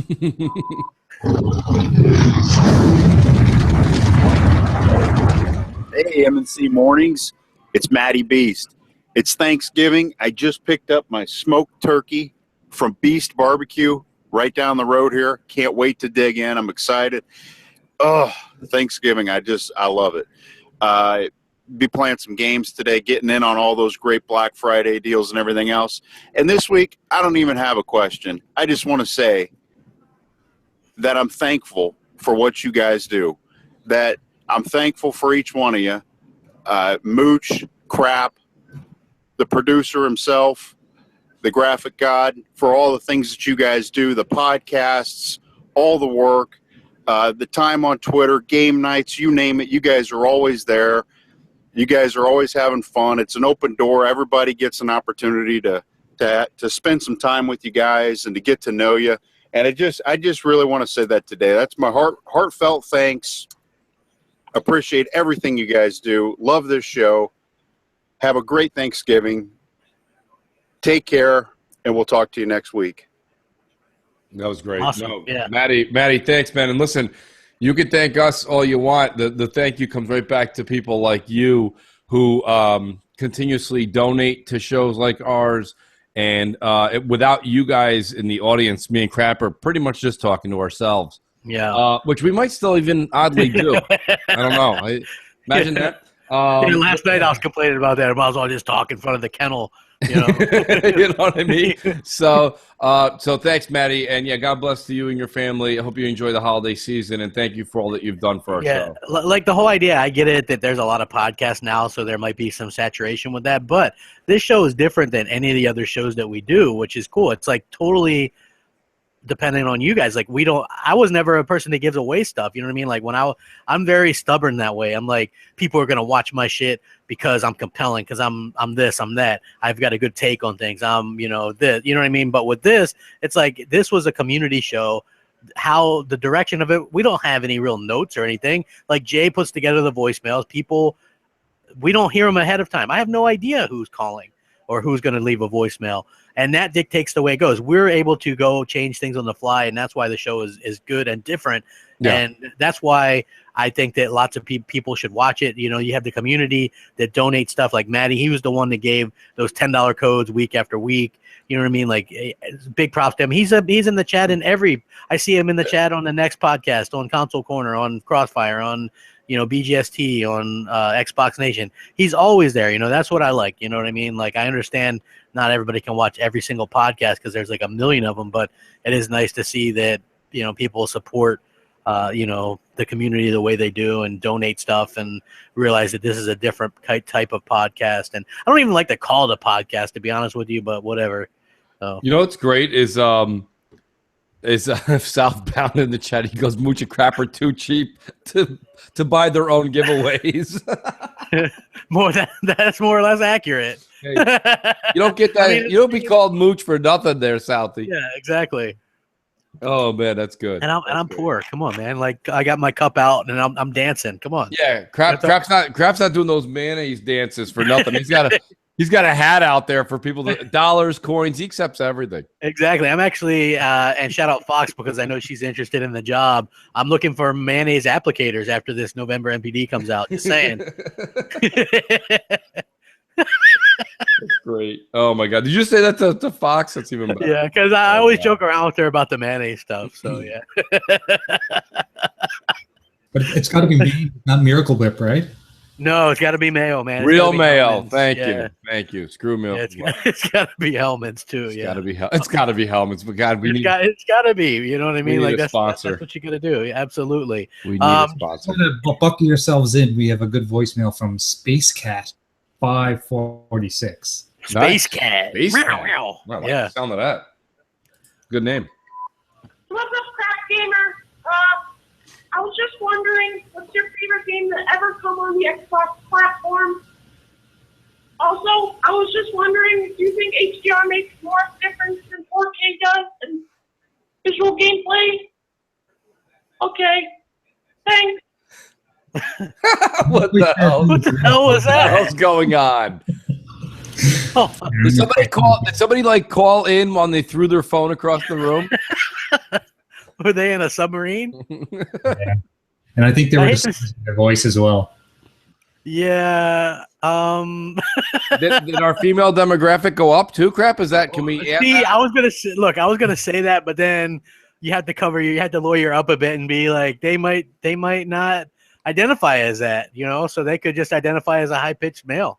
So we never That's know. true. That could be a high pitch male. That's correct. There's high pitch Eric on Stern, so you never know. Exactly. That's right. So what the hell was the question? I don't know. I think the question had to do with HDR more important than 4K. Is HDR? He can't stop. Crap's gonna laugh for the next half hour. That was You know, great. Again. Yes. Yes. Please play it again. Please play it again, please. I was just wondering, what's your favorite game that ever come on the Xbox platform? Also, I was just wondering, do you think HDR makes more of a difference than 4K does in visual gameplay? Okay. Thanks. Okay. It sounds like Kermit the Frog. I know. It was what's your favorite game on the platform and is 4K better than HDR? Well, Crap, you should answer that because you've said HDR steals the show. You know what? Yeah, like for me, I just think when you play Gears 4 in HDR, Forza Horizon 3 in HDR, it's a game changer. You know, I don't have anything native 4K that I've played. So I would say that that's a real game changer. Like people, and you have to be careful because some of the other TVs might say HDR, but it's not HDR that's going to work with the Xbox One S. You need HDR 10 or HDR 1000. So you got to make sure to get that. Right. But the good news is, like right now, especially like probably Cyber Monday too, you can get those Samsung KS series for like you can get a 49-inch for like $700. You know what I mean? Those are probably some of the best that you're going to be able to find. Like if I had to suggest something, I would suggest that. Yeah, so I would say that HDR makes a hell of a difference. I'm looking forward to the day when most games are HDR ready. As far as best games, man, you know what? Like this generation has picked up so much that I'm just having a blast with everything. I would say like Gears 4 is an absolute blast. I even have, I'm having fun on Call of Duty again. So I just think right now gaming is just fun. I'm glad you brought that up, Crap, because last time we did that was Community Game Night's Game of Choice, and I really did. I really enjoyed playing Call of Duty. I can't believe I'm saying that. It was a lot of fun. I think the game, once you get used to it, GKB has said this on multiple shows. They purposefully slowed it down to feel more like the traditional COD, and it works. It works. At first, I thought it was a slow Titanfall, but it's actually, of course, they're mimicking Titanfall's mechanics, but they slowed it down to where it actually feels comfortable in the COD world. So I don't know. I will give it credit where it's due. It was a lot of fun. Yeah, and the campaign is phenomenal. I thought that I don't know if you finished it yet, but I it's have like not finished it. No, I'm attacking your game of the year, Titanfall 2. I'm attacking that. Hey, I said that had a really good campaign, and surprisingly, you know what I mean? I think that like even Hellhammer, he finished it up, and he's like, man, that was a really good campaign. Like people really like it. Tell me where I am, Crap. I just defeated Ash. So is that like a quarter of the way, or you haven't done the time changing? No, I have level not yet. done the time. Is the time halfway through? Would you say? Is that? Yeah, that's probably about halfway through. Yeah, so you're still pretty early on. Yeah, I'm playing it literally in spurts because every time I get to sit down, like last night, the minute I got the chance to sit down, it was game night, right? So we play multiplayer. So I only got like an hour in this morning, or half an hour, excuse me, before the show went live. But yeah, no, it's definitely a lot of fun. I think you're going to see a lot of people on Titanfall after the holiday because of the sales. Yeah. Hey, OSnap said she's going to drop another code at 200 likes. We're 19 likes away. So go ahead and hit that like button, and she'll drop a code, which is we're very grateful for. Thank you very much. Who's dropping a code? We got Snap. Snap. 200 yeah, she said she'll likes. drop one at 200. Wow, Yes. guys, hit that like button. You're insane if you don't. There's just people just giving away free Microsoft money here. This is unbelievable. Yeah. And guys, it's free stuff. I just want to let you know that I just got a message through Skype from David Pruitt. He's called before, and he's giving away a 1 month EA access code. Oh, okay. So now we've got 2 months of EA access codes. We do have 2. I would say we do have Southbounds to give away today, courtesy of Southbound and Down South. I don't think you were on early enough, but we did tell everybody that is from your good graces. We appreciate that. So, I mean, maybe we can save that one for next week, Crap. I don't know. It just depends on if you feel like, you know. That's fine. Yeah, that's good. Absolutely. Now, let's do another voicemail, Jay, because the Wheel of Wonder is going to impact who wins the Battlefield 1, which a lot of people, I'm sure, anticipating. That's what they can't wait to find out. Definitely. So we've got a voicemail from our old friend Macintosh from Russia. Oh, nice. Love Macintosh. Good guy. Hi, everyone. I have serious question. Do you have any plans for Kickstarter campaign of Tamasuke Dragon? Wait, what was the question? Do we have any plans for Kickstarter for Kamasaki Dragon? That's great. Any plans? But he said, do you have any blondes? I was like, look how fast we got to 200 likes when we said that. Yeah, my God, now we're well over 200. Well, it's amazing. Like, see, this is why it's really important, Crap, that we have our drops mainly done by female listeners, because our 3 or 4 demographic that we have. So, when women speak, gamers listen.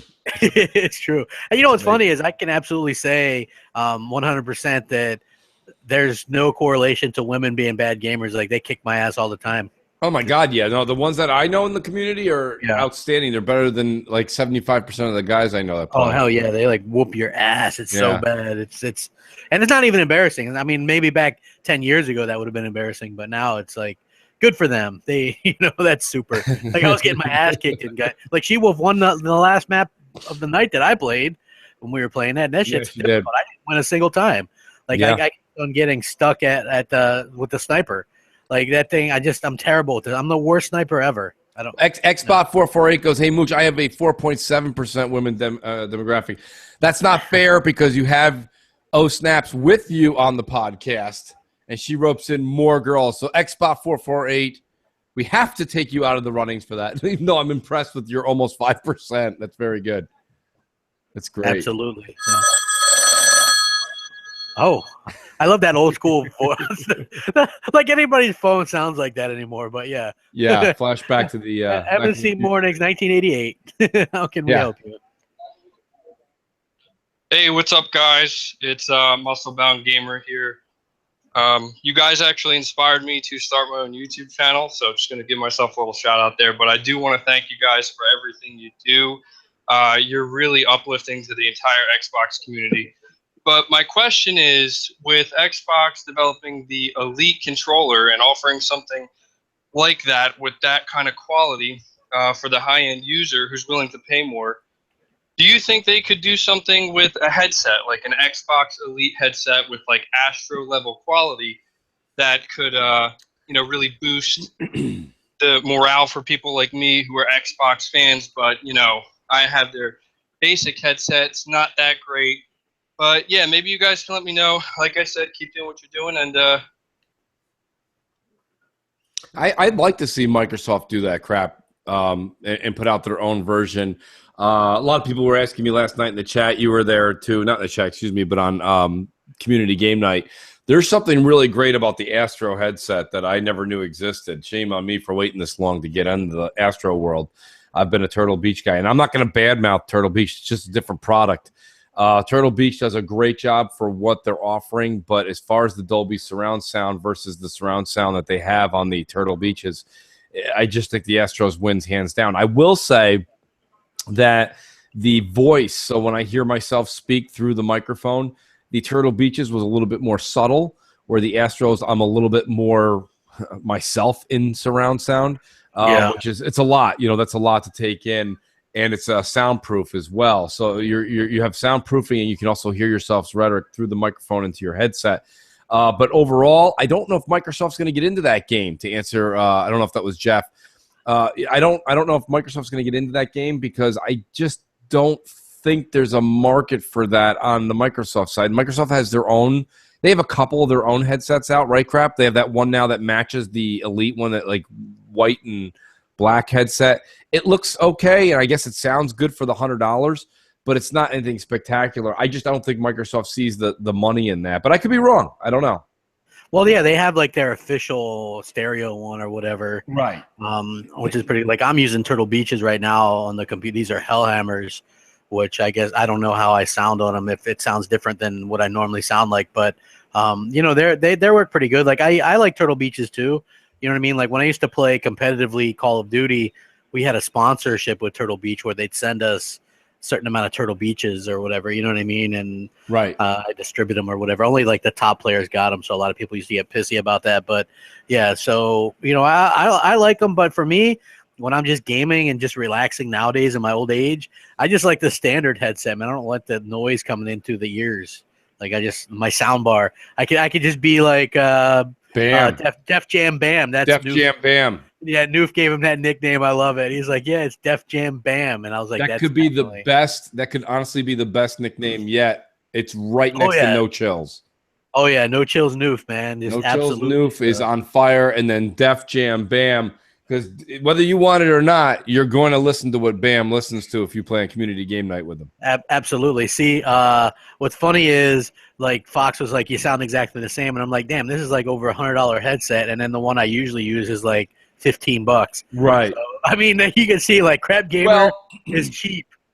Well, here's my whole thing. Here's my whole thing to what you're saying, though, Crap. When you're talking about the Astros, yes, actually, first of all, your audio sounds great. You sound just as good as you always do. But with Astros, you're not paying for the out. It's the input. So it's the headphone. The question would turn to you and say, what do you think, Crap? Do you hear a better sound quality in your ears than the $20 headset you wear? Yeah, well, okay. Well, the $20 one that I use only has an ear thing over one side. Okay. So these cup the entire ear, so it definitely is like a more of a feeling of, you can hear stuff much better. Right. Right. Yeah. I mean, Southbound is saying that what are they there? The HyperX. Yeah. HyperXs are taking over what Turtle Beach's market used to be because they're less expensive than Turtle Beach, and you're getting maybe an equivalent quality. I think Astro's still holding on to the king as far as maybe not the king. I shouldn't say they're the best, but they're the most coveted in the gaming world. Whether it be from marketing, etc. But I can see HyperX taking over Turtle Beach's footsteps easily. Yeah. Hey, if anybody out there wants to donate some nice headsets to me, I'm always open to that. Well, there you go. Crap will take some free shit. There you go, guys. MNC Mornings, things you didn't know prior to today. I'll eBay, I'll dance, whatever you want. I'll do it, man. Well, listen. Speaking of eBay, and here we are. We're at 290 watching live and 209 in the like. That's huge. That is. Hit the subscribe button, too, if you like the mooch, because, it's just what it's all about, buddy. It's about letting us know what's going on out there, letting us know you like the content, and it keeps us excited to come back and do more of it. Hey, you're closing in on 5,000. That's pretty damn good. Closing in on 5,000. I appreciate every single last one of you, and I hope that you tell a friend. It's what it is. It's all word of mouth, folks. It's all absolutely, word of mouth. But we definitely need to squeeze in some more voicemails. Gotta squeeze in some voicemails. J-Dubs, what do we got? So we got Jeff. He's the gentleman that gave us the Gears codes last time. Oh, okay. We appreciate the Gears codes. We just almost impossible to find a home for them. Thank you for the candy corn. Yes, they're like the ugly stray cat that nobody wants. Crap, loving the show, man. This is Jeff out of Albuquerque.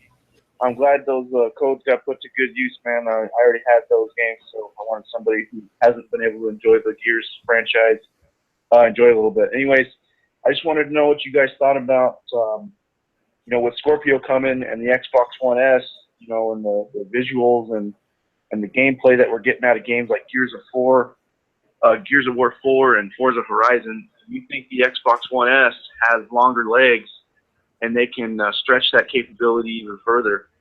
Do you think we're going to see big time improvements in games from like Gears 4 and Forza Horizon 3 in the future. Thanks, guys. Good show. Later. Well, I think we'll see an improvement. Like, I think the resolution is going to get a bump. I still have no idea, and I think Microsoft is going to struggle with this, selling people on this as anything other than you're going to be able to play native 4K with slightly better textures and things like that, right? Like, it's going to be a hard sell because, they have to keep things parity-wise for the multiplayer no matter what. Right. So you're going to have that, and then so it's going to be odd. Like, the techies are going to flock to it. I get that. I think that the S is next year probably be $250. You probably see a $199 version on Black Friday. So I mean, I think that there's always going to be a place for that. And look, I'm not unhappy with the S. I think the S, if that would have been the console that Microsoft launched with to begin with, they definitely wouldn't be losing right now, in my opinion. That thing's a phenomenal console. Yeah, Crap, you keep saying something, and I think maybe this is something I'm going to ask you a question now, Crap. You and Tim were saying this on BGST last week, and I'm still, you're like, it has to be the same for multiplayer. Multiplayer is already 60 frames. Yeah. So it's for the already most part, equality. yeah. So all I'm saying, this is, and maybe I'm out in right field and have no idea. I'm about to walk into the corn stalks in the outfield and have no idea what's going on. My whole idea of Scorpio, or in the case of the PS4 Pro, is to better my frames per second on my single player experience. That's all I care. That's why I'm buying this. I'm already at 60 frames on multiplayer. We played 8, 9, 10 different multiplayer games over the course of community game night. They're all 60 frames except for Destiny. And I mean, my point being is just that when I come home to the Scorpio, I want to be able to put Gears of War 4 in, play the single player, and I want to play it at either. I honestly could care less which one Rod and the coalition pick, either 1080-60 or 4K-60. 4K-30 is nothing for me. Honestly, that's nothing. Either give me 1080-60 or 4K-60. Either's fine with me. I'm not going to bitch in either direction.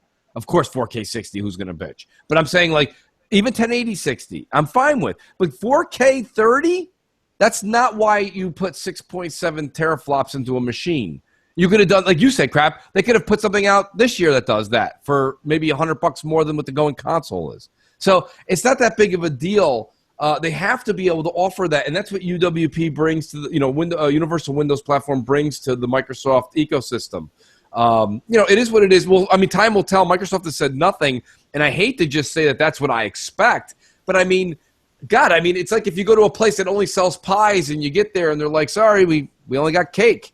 You're like, "But it's called Pie World. Why do you only have cake? Why are you selling me something with 6.7 teraflops, talking about all this power, and then you're like, does what your Xbox One S can do?" What? I don't. All right, thanks. I guess, and you walk out like completely confused and probably without a purchase. I don't know. I think what you guys were saying where you're playing it too safe. I think Microsoft has more up their sleeve. Sony just doesn't have the software to help them out, Crap. That's why they have a problem. They're completely compliant on their developers going back to the drawing board, where I think a lot of like the games like Forza Horizon 3 and Gears 4 are already ready to flip a switch and they can be 1080-60 in no time flat. Yeah, like you could for single player stuff. I suppose. I'll be interested to see what they say. Yeah. They've already, because you already have developers saying they're not allowed to do anything aside from up in the graphical fidelity with these games. Like, they're already saying that. So, I'll be interested to see what the bottom line is. Like, maybe they should clarify. Maybe Phil was right on in saying if you don't have a 4K TV, maybe Scorpio's not for you. I don't know. Well, a gentleman in the chat, Black Rain, says getting to 60 frames per second requires more than just a strong GPU. He says you need a powerful CPU. Hence why these very, very, very strong rumors, and Crap, correct me if I'm wrong, isn't that why the Scorpio's going with the Zen? It's like the Zen Vega configuration or whatever. Yeah, so it's going to have a much more powerful CPU, Black Rain. That's my point. It's not using that terrible Jaguar one that the PS4 Pro is using the same CPU as the Xbox One launch. Right. And the PS4 launch. You know what I mean? That's not it's not exactly an upgrade. They overclock it a bit, sure, but it's still the bottleneck right now. Microsoft can't have that bottleneck. We'll see how it goes. You know what I mean? Like maybe Microsoft's plan all along is to have the S be the main console seller and the Scorpio to be the hardcore elite controller. The elite controller surely isn't going to outsell the regular controller, but the hardcore bought it. Like, you know what I mean? That thing's amazing. So exactly. No, that's a statement I can stand behind. Crap. Yeah. So we got another voicemail because I know we're 10 minutes from kickoff. This Black Grain, who's obviously a PC dude, says there's rumors that Zen isn't coming to semi-custom parts until 2018. That was a false rumor. Yeah, that's not true. I've done videos already where they're on projection schedule to have that stuff come out at the beginning of next year. Very early, right? Jan or February. Yeah, the first part of next year. So that's not going to be a problem. Microsoft isn't going to go with that old Jaguar CPU. Yeah, shout out to D in the chat too. D goes, CPU on Pro is trash. He's couldn't be more accurate. Well, look, you're not going to go 12 gigs of memory like the Scorpio is going to have. You're not going to go, with the whatever, like they're not going to go Polaris. It looks like there's going to be like Zen and Vega. So you're not going to do that and then put a shit Jaguar CPU in there. You have all that memory bandwidth, which just doesn't make sense. If they were going with the shit CPU. So, yeah, that's pretty cool. But, Jay, do we have some more voicemails? Yeah, I don't know about you guys, but I can't stop thinking about Pi World. Yeah, I know. There's going to be a lot of GIFs and memes coming up with that, I'm sure. Yeah, we got a voicemail from Greg. Pi World. Hey, Mooch and Crap. My name is Greg, a.k.a. Greg the Chosen One, on Xbox Live, and I'm from East Boston, Massachusetts. I want to quickly say that I absolutely love listening to you guys every Sunday and also throughout the week. You guys rock. Also, Crap, I know you've been under the weather, and I just want to say that I hope you get well soon. We need you, buddy. Okay, so I just want to say what a shit show of a list of nominations for the VGAs this year. Very upset that Microsoft was almost completely shut out. No Game of the Year nominations? Are you kidding me? I mean, seriously, come on. Not even a damn Game of the Year honorable mention for PS4 or Forza Horizon 3. Unbelievable. Another game that I was so shocked and appalled to not see in any of the categories was Quantum Break. That game, in my opinion, was phenomenal. From the acting, gameplay, and the risk of integrating a TV show, it all just gelled perfectly together for me, and I was honestly blown away. I know not many people agree with me, but it should have at least been nominated for Action Game of the Year. What do you guys think about Xbox being left in the dirt this year? And what do you think Microsoft needs to do in order to gain more respect in the industry? Thanks, guys, and enjoy the rest of your Sunday. Oh, and I'm hoping I win my 12-month live card. I have 2 months left, and it will help me out tremendously. Later, guys. All right, Well, definitely a good call. Yeah, you could tell he was a crapaholic because he's very subdued. Yes, he was. He's definitely a crap fan. He called in from a ledge. I think the crapaholics need some like speed or something. Come on. Yeah, drink a couple cups of coffee and call in. That's so true. No, he makes a good point. I mean, the Game Awards it's a huge middle finger to Xbox fans. It is what it is.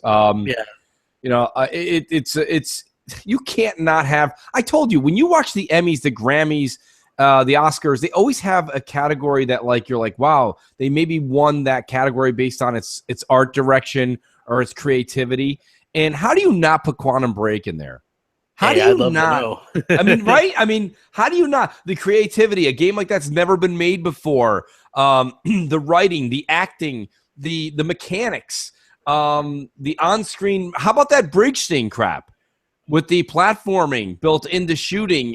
Yeah. I mean, third person, the actual pieces on the screen can move. You can move the can in midair. You know how many people were taking screenshots of that? Like, you know what I mean? And videos. That was phenomenal. That's like groundbreaking stuff there, and nobody was really, they didn't get any credit for it whatsoever. You know what I mean? Just like awful.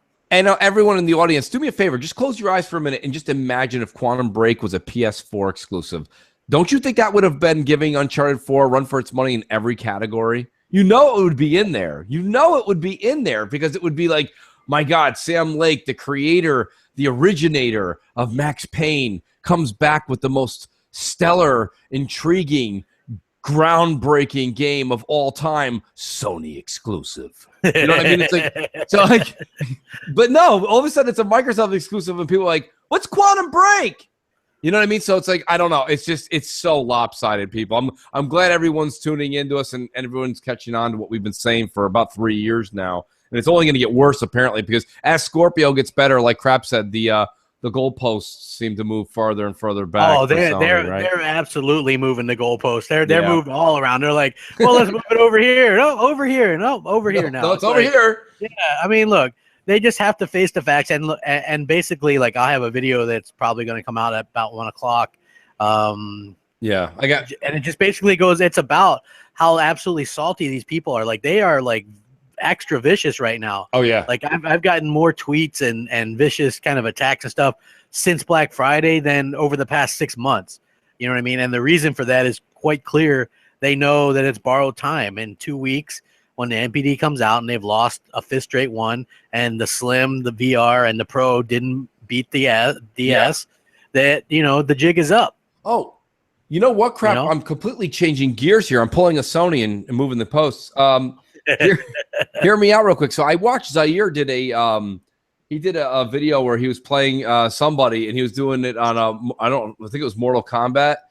I might pick up Mortal Kombat before today's over and that sale's over for $20, the XL. What we should do is what is that mode that's coming, if it's not already with us now, that allows the basically the same like brackets to occur that you can do like tournaments, right? How great of an idea is that for either Killer Instinct or Mortal Kombat, and we do that in the community?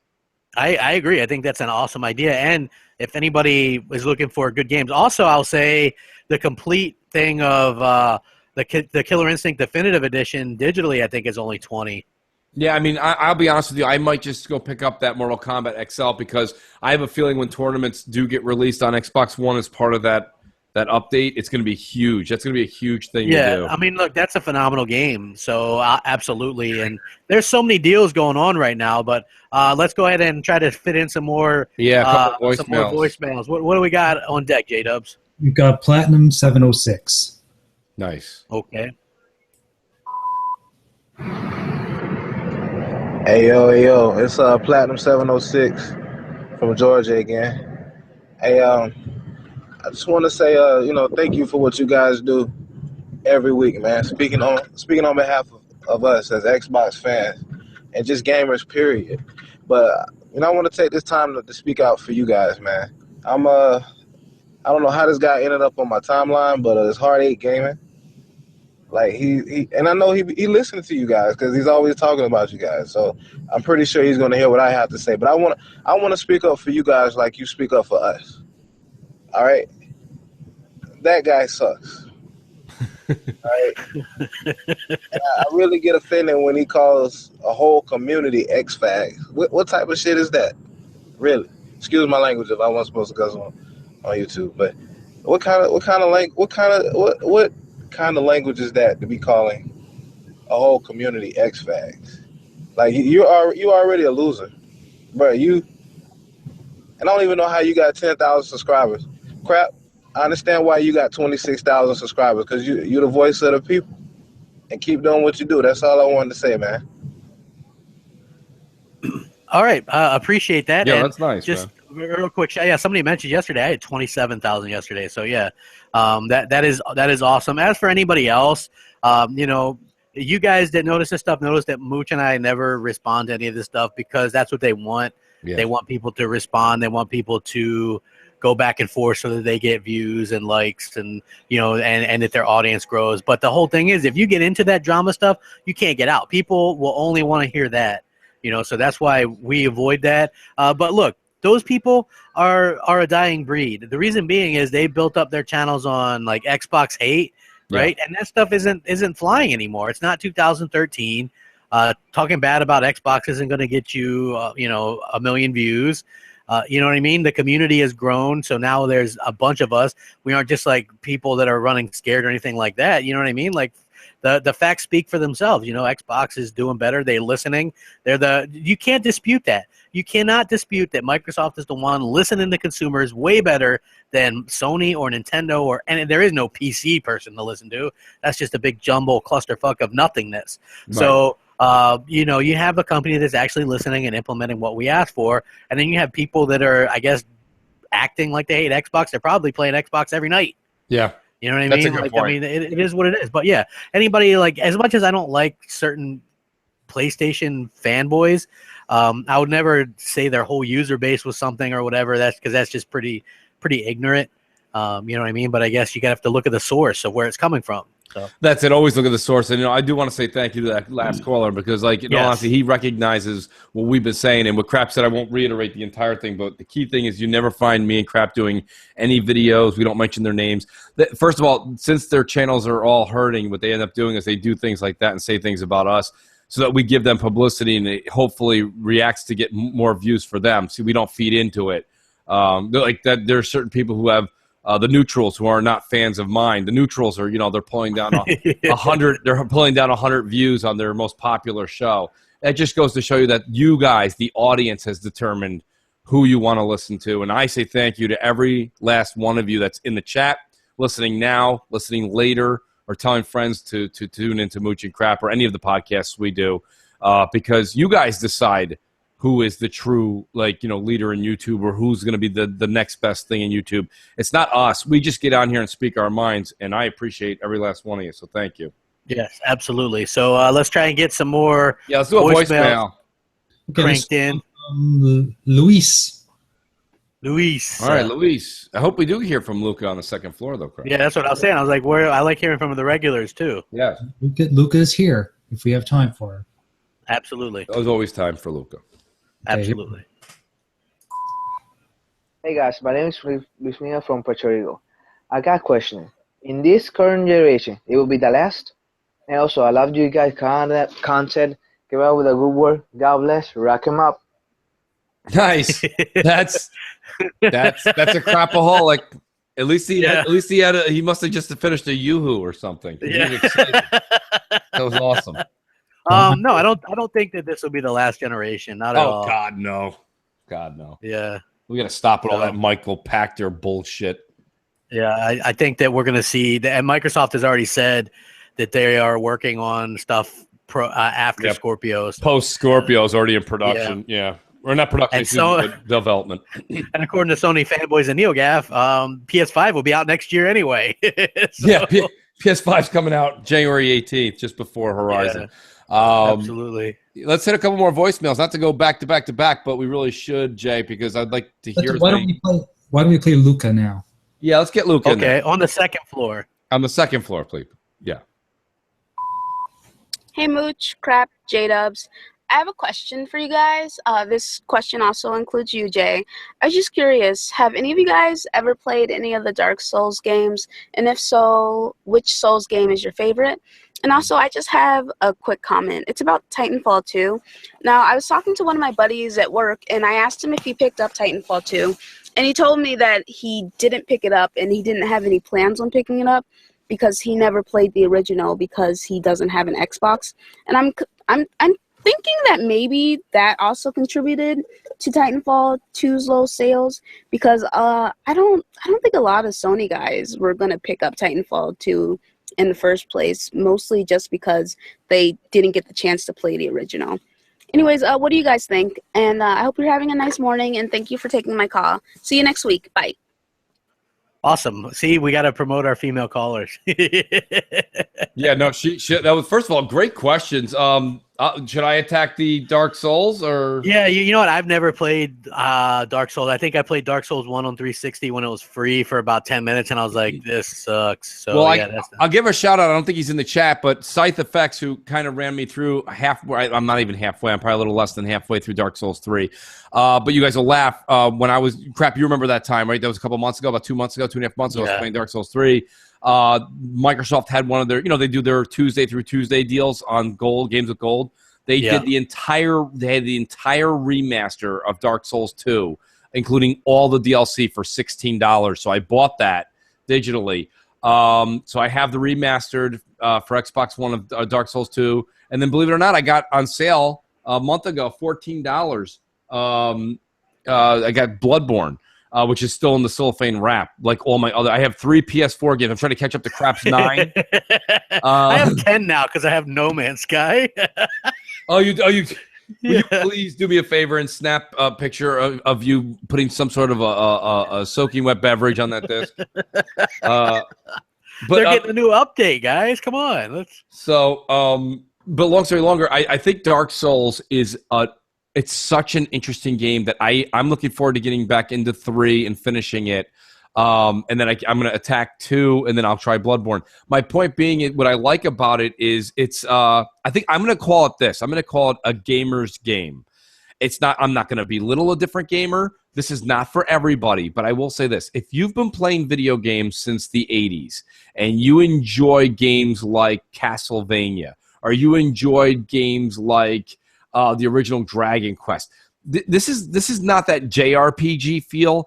But it's a game that's extremely challenging. And it's not challenging because you see the boss fights and they're hard. Yeah, listen, I've done enough boss fights now in Dark Souls 3 that I can tell you, if you play them 3-4 times, you'll eventually get the boss fight.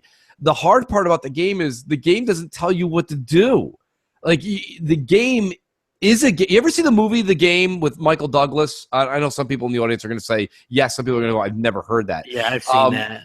You know, but you know what I mean? Crap, that movie is like, the movie takes on its own like presence in this fictional game, which ends up being real at the end. I don't know. It's hard to describe that movie, but it's hard to describe this game. The game has no like turn left, turn right, go here, pick up that. Oh, you don't have like Destiny. They're like, how come I can't do that? Or like, you didn't do this mission? If you do that mission, then it opens that door. This game doesn't tell you that. It doesn't. You just have to like wander through and pray to God you don't step into an area that's going to kill you. That's the way games were back in the 80s. You know, there was no like, oh my God, I shouldn't go here. I don't know if this is. You had to explore on your own. So I call it a gamer's game. Shout out to D in the chat. D says, oh my God, Mooch is praising Dark Souls. Pigs are flying. You know, I mean, I'll be honest with you. I do think that like a lot of people aren't used to me saying that, but like after doing so much, I've told everybody this on multiple shows. I really enjoyed games like Call of Duty and Madden and this and that, all the typical like what is it, Dubro games and all that other stuff. Like I liked all that stuff for a series of years. Now I've gotten an ability to go back into like your inner childhood and kind of enjoy some of these other things you get lost in. People who like to read like biographies. Some of those same people like to also read science fiction, right? So why can't you also have your cake and eat it too in this sense? But it's not for everybody. But Luca, my recommendation is try it, and I'll let Crap talk about the Titanfall 2 thing. Yeah, Titanfall 2 is suffering from multiple problems. One thing was they tried to cater to the PS4 side a lot, thinking that they would really accept that game. The thing that happened was a lot of people didn't realize that it's on PlayStation 4 as well. Some people probably didn't care. They were angry that it wasn't on there to begin with. You know what I mean? So unfortunately, people miss out on a really good game. And that sucks. You know, hopefully the game can turn it around or whatever. I like that they're doing free DLC with that. You know, I wish more people would do that. So that's, you know, they're doing some stuff right, but they burnt their bridge with some Xbox fans. Yeah. Seems like they tried to cater a little bit too much to PlayStation fans. I think we should also it didn't help them out. Crap, we should also let Luca know, if she's listening, that you should tell your friend who doesn't have an Xbox to buy an Xbox One first, then buy Titanfall 2. Absolutely, Luca, get right on that. Yes, please.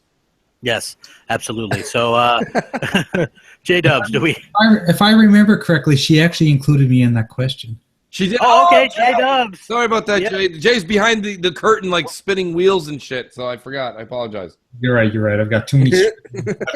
I'm actually. It's funny thing is, I'm adding extra screens to my setup here, but I should be adding a toilet or something because I'm drinking so much coffee. I have to get up. Great. And I just wanted to give my 2 cents about Dark Souls. I never played any Dark Souls except for one. I bought the disc, and then when it came out for free on Xbox Live, X Games with Gold, I downloaded it from my other system because I have 2 Xboxes. And much like Crap, I probably played it for about 10 hours, and I think, at that point I got so frustrated with it. And it's much like what Mooch said. It's a type of game where you can go anywhere, and if you go left, you were supposed to be level 40 to go left, but instead you're only level 10. Therefore, you get your ass kicked. Yep. And I'm the type of guy that I get so frustrated with. If I can't get through something 3 or 4 times, I usually just put it back in the box and put it on the shelf, and sometimes go back to it and if I get bored. But usually I've got so many games. I just looked at my ready to install list. I had like 173 games ready to install. So yeah, I've got too many games to play to go back to something that just frustrated me. So yeah, that's a good point, and that's probably the largest deterrent in Dark Souls games. I don't necessarily have that, but you know what though, Jay? If you want to, if you see Dark Souls 3 on sale and you want to grab it, I would recommend you do that, because if you join me in Scythe Effects, there's a way for all 3 of us to play together through the campaign, and it's a lot of fun. Okay. I believe So- it's Daddy Likes Beer's birthday today, so we Hey. were playing with him yesterday. That's And right. I think it's also Too Much Food's birthday, according to my Microsoft event calendar. So, yeah, happy birthday to Well, I Too think Much Too Much Food. Food and- is what? Too Much Food is now what? 29. Yeah, and he looks about like. I was gonna say he looks like he 16, just got his driver's license. Yeah, so yeah, he's got the little beard thing going on now. So he's got, and he does that Game Buffet thing at the local game store, like literally down the road from me. So yeah, that's kind of interesting. Game Buffet? Yeah, the Game Buffet, where he talks about like old school retro stuff. I think it's pronounced Oh yeah, Buffet. it's definitely interesting. Buffet, I call it Buffet, whatever. Buffet. I know it's buffet, but I like saying Buffett. I don't know. So, yeah. Do we have a special voicemail or anyone that's in particular memorable, Jay, that you could play? Because I know we got a lot more, but we're just going to play one more, and then whoever did call in, we'll do the wheel. Yeah, and they reminder to everybody that if you did call in, you're still on the wheel to win. So even if your voicemail wasn't played, we'll play it next week. But you are entered to win for Battlefield 1. Yeah, we have Boss Carlos. Okay. Yo, what's up, crap, man? It's Boss Carlos calling from DC. I want to say good job, keep up the work. Mooch, man, you the president. I just want to basically ask y'all this question. When the Scorpio releases November or whatever in 2017, near the holiday season, do you think they would have bundles like Scalebound or Crackdown 3, a special thing console that comes with the game? I'm trying to win that 1 year Xbox Gold. Thank you, man. Y'all keep up the good work. Xbox is indeed the best box. Fact. Absolutely. Yeah, no, I think that, to be honest with you, I think Boss Carlos, first of all, shout out to you, bro. You're always in the chat, and you're always on every one of our podcasts. So thank you for following us. Thanks for being a part of the community. Did he have an actual question, Crap? He asked about Scorpio launch titles, I think. Yeah, I mean that's a tough call. I mean, to be honest with you, I think we're looking at. I thought Crackdown 3 could very well be Scalebound. Takes that. I think Could be State of Decay 2. Could be, you know what I mean? Forza 7 definitely will be. Forza 7, absolutely. I mean, but the thing about Forza 7 that just doesn't have me too pumped and crap, you're going to be like, what? Yeah, I know you're more of a Horizon guy. I like them both. So. I mean, well, no. Let's just say I did like it, but Forza 6 was already 1080-60, wasn't it? Yeah, Forza 6 was 1080-60. So I mean, what are we gonna get? 4K 60? We'll get 4K 60. Yeah. Okay, I mean that's fine and dandy. And maybe I'm probably gonna be a sucker to buy it because it'll be one of the first games that's 4K 60 that I'm gonna want to see. Exactly. Yeah. Right. So they're gonna make a fortune off of just us being like, "Ooh, I can't wait to see what it is." Yeah, Xbox 448 yells out sabotage. Crap's got a 1 o'clock video out. I know, and you guys should check it out too and give it a like, because it's me basically poking fun of all the salty Sony fans and the way they've overreacted about the Black Friday sales and the pallets and stuff. Which, to be honest with you, I love it when they do that, because I just get this smile on my face when I see that. When they get so pissed off, they make alternate Twitter accounts to message me. Like that, I'm like, man, that gives me the biggest smile. You know what I mean? I love it, and I'm gonna love it even more with all that mayonnaise in November. Trust me. I can't wait, Crap. I can't I wait. know. It's gonna be fun. I hope I can live up to the expectations. You should start your video with "My baloney has a first name" before you get into the mayo. So, Jay, do you want to take us into the Wheel of Wonder? It's up. Yeah, up to Jay Williams. Guys, we only have 2 voicemails left. If you wanted to plug through, run through them. Let's run through them. What the hell? I mean, the Ravens are already up 7-0. Oh, how about that? How are my Giants doing? I'm not even watching. They're playing the Browns today. Come on. What's the color of dog shit? Brown. That's so Cleveland. That's so Cleveland. Delilah is outside your window right now. I know. She's like, how about them Indians? How about oh, gee, crap. I don't want to get involved in that fight. Holy crap. You guys know you have to be quiet for me to play. Oh, sorry about that, Jim. We went into a My bad. Go ahead. Moochie crap, that's so Cleveland segment. Okay, so we've got a voicemail from Jesse Chung. Hey, what's up, Mooch and Crap? This is me, Hayabusa Soul, here in California. Well, I've been listening to you guys for a while, and it's great what you guys are doing for the community, and giving us the great info and news, and also, I just love it when you break those damn pony legs. I've never owned a Sony product in my life. My Xbox journey began with the end of the Dreamcast.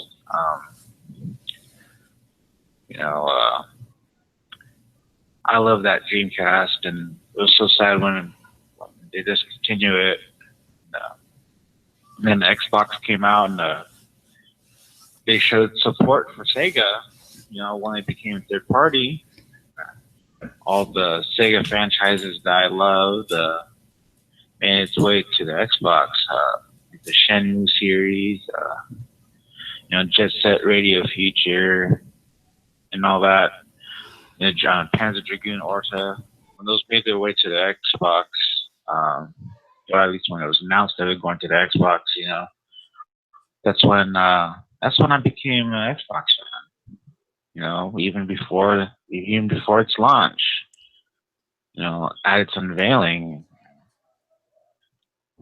So now, after having an Xbox 360, Xbox One, and now I have the Xbox One S, there's no better time to be an Xbox gamer. All right. Thank you for listening to my rant. It was nice talking to you guys. Bye. Thanks. And you could tell he was a crapaholic, too. That was also a crapaholic. Yes. Damn, somebody got to get some Red Bull. Somebody give him a 5-hour energy, a fucking mango, some B12 in it. Let's go. Come on. Hey, let's hear that last voicemail, Jay. Yeah. Okay, the last voicemail we have is from Kaisha. Kaisha, okay. Maybe this is another woman. Maybe. Well, my name is Diners Gamerstad. Question I have is, when the Scorpio comes out, do you think Microsoft will do a mid-reveal before E3 or a big one during E3? All right, thanks. Enjoy your show. Been watching this for quite some time. Have a good one. What was the question, Crap Buddy 3? He was asking, he said, will Microsoft have a reveal prior to E3 for Scorpio? And I have heard that they will. So yeah, I mean, that just sounds like it's legit. They should do something like that because, like you said, Crap, E3 is supposed to be games, right? Yeah. All right, let's get to our Wheel of Wonder, Jay. I'm glad we did get them all in. That lets everybody know that they've been heard. I appreciate that. Absolutely, yeah, man. I'm surprised we got through 15. Yeah, that was huge, and a lot of voice and a lot of call-ins as well. Yeah, absolutely. You guys have been really great. It's really awesome. So yeah. So now we gave away the game. We didn't give away the 1 month of EA access. So maybe we'll spin it twice. Yeah, let's spin it twice, and we'll give away. That'd be a good idea to spin it twice. Let's spin it. Okay, so the first one, EA access, and the second one, Battlefield 1. Okay, so the first one will be for EA access. Here we go. Yes. Okay, here we go. And see how big the wheel is today. It's humongous. God. Okay, here we go.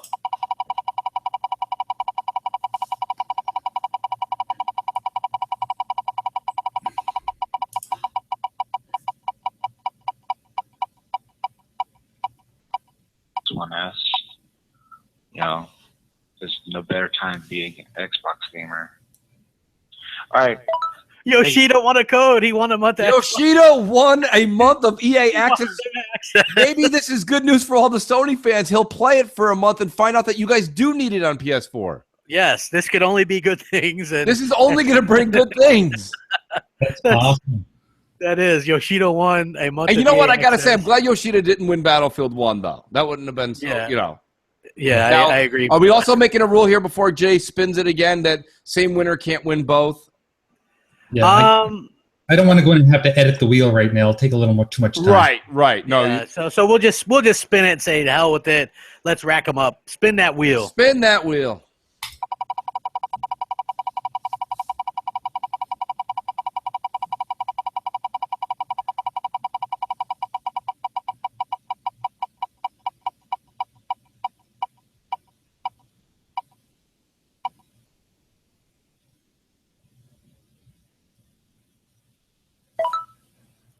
Tony, the former pony. Wow. Nice. These guys are just racking it up. Tony the Pony is now a Battlefield 1 owner. Yes, if he's not already. And you know what? Yeah, if he is. That's kind of justice because he did give back his Xbox Live code, so this is actually good. Yeah. That's great. Yeah, so and I'm sure that if he already has it, he'll probably just redonate it. He'll probably and then we'll redonate just it again. Yeah. So Yoshida wins the 1 month of EA access. Yes. Thanks to what's his name? Southbound and Down. Huge giveaway. Yes. So and yeah, we definitely appreciate it. And Jay, are you gonna start the out? Yeah, we're gonna give Jay a second to get that ready because we always kind of put him on the spot for that. Oh yeah, absolutely. So yeah, definitely been. How about this, guys? The Xbox community, how it's great. Let's have a little quick conversation while I get things ready. Talk amongst yourselves. Okay, well, yeah. So last night we were doing the game night, and we were just having a good time talking about how great the Xbox community is, and I was a few drinks in, and so I was like, yeah, man, you guys need to hit that like button and watch the shows, and and then first thing this morning, people were in the chat box, and they were like, man, Crap was sounded pretty down and out yesterday, and I was like, I don't think I'm a happy kind of drinker, I'm more of a defensive one. So yeah, definitely. Today, I feel like the luckiest man on the face of the earth. The Earth. Hello. Xbox is the best. Thanks for everyone coming this week, and it was a great show, guys. Great show. Please check out my new video that dropped. Don't forget to subscribe and like the Mooch channel. You guys on BT tonight. Rack 'em up. Peace. Hopefully this works. Peace. Oh, I love that excerpt. The software likes to freeze up between. Yes.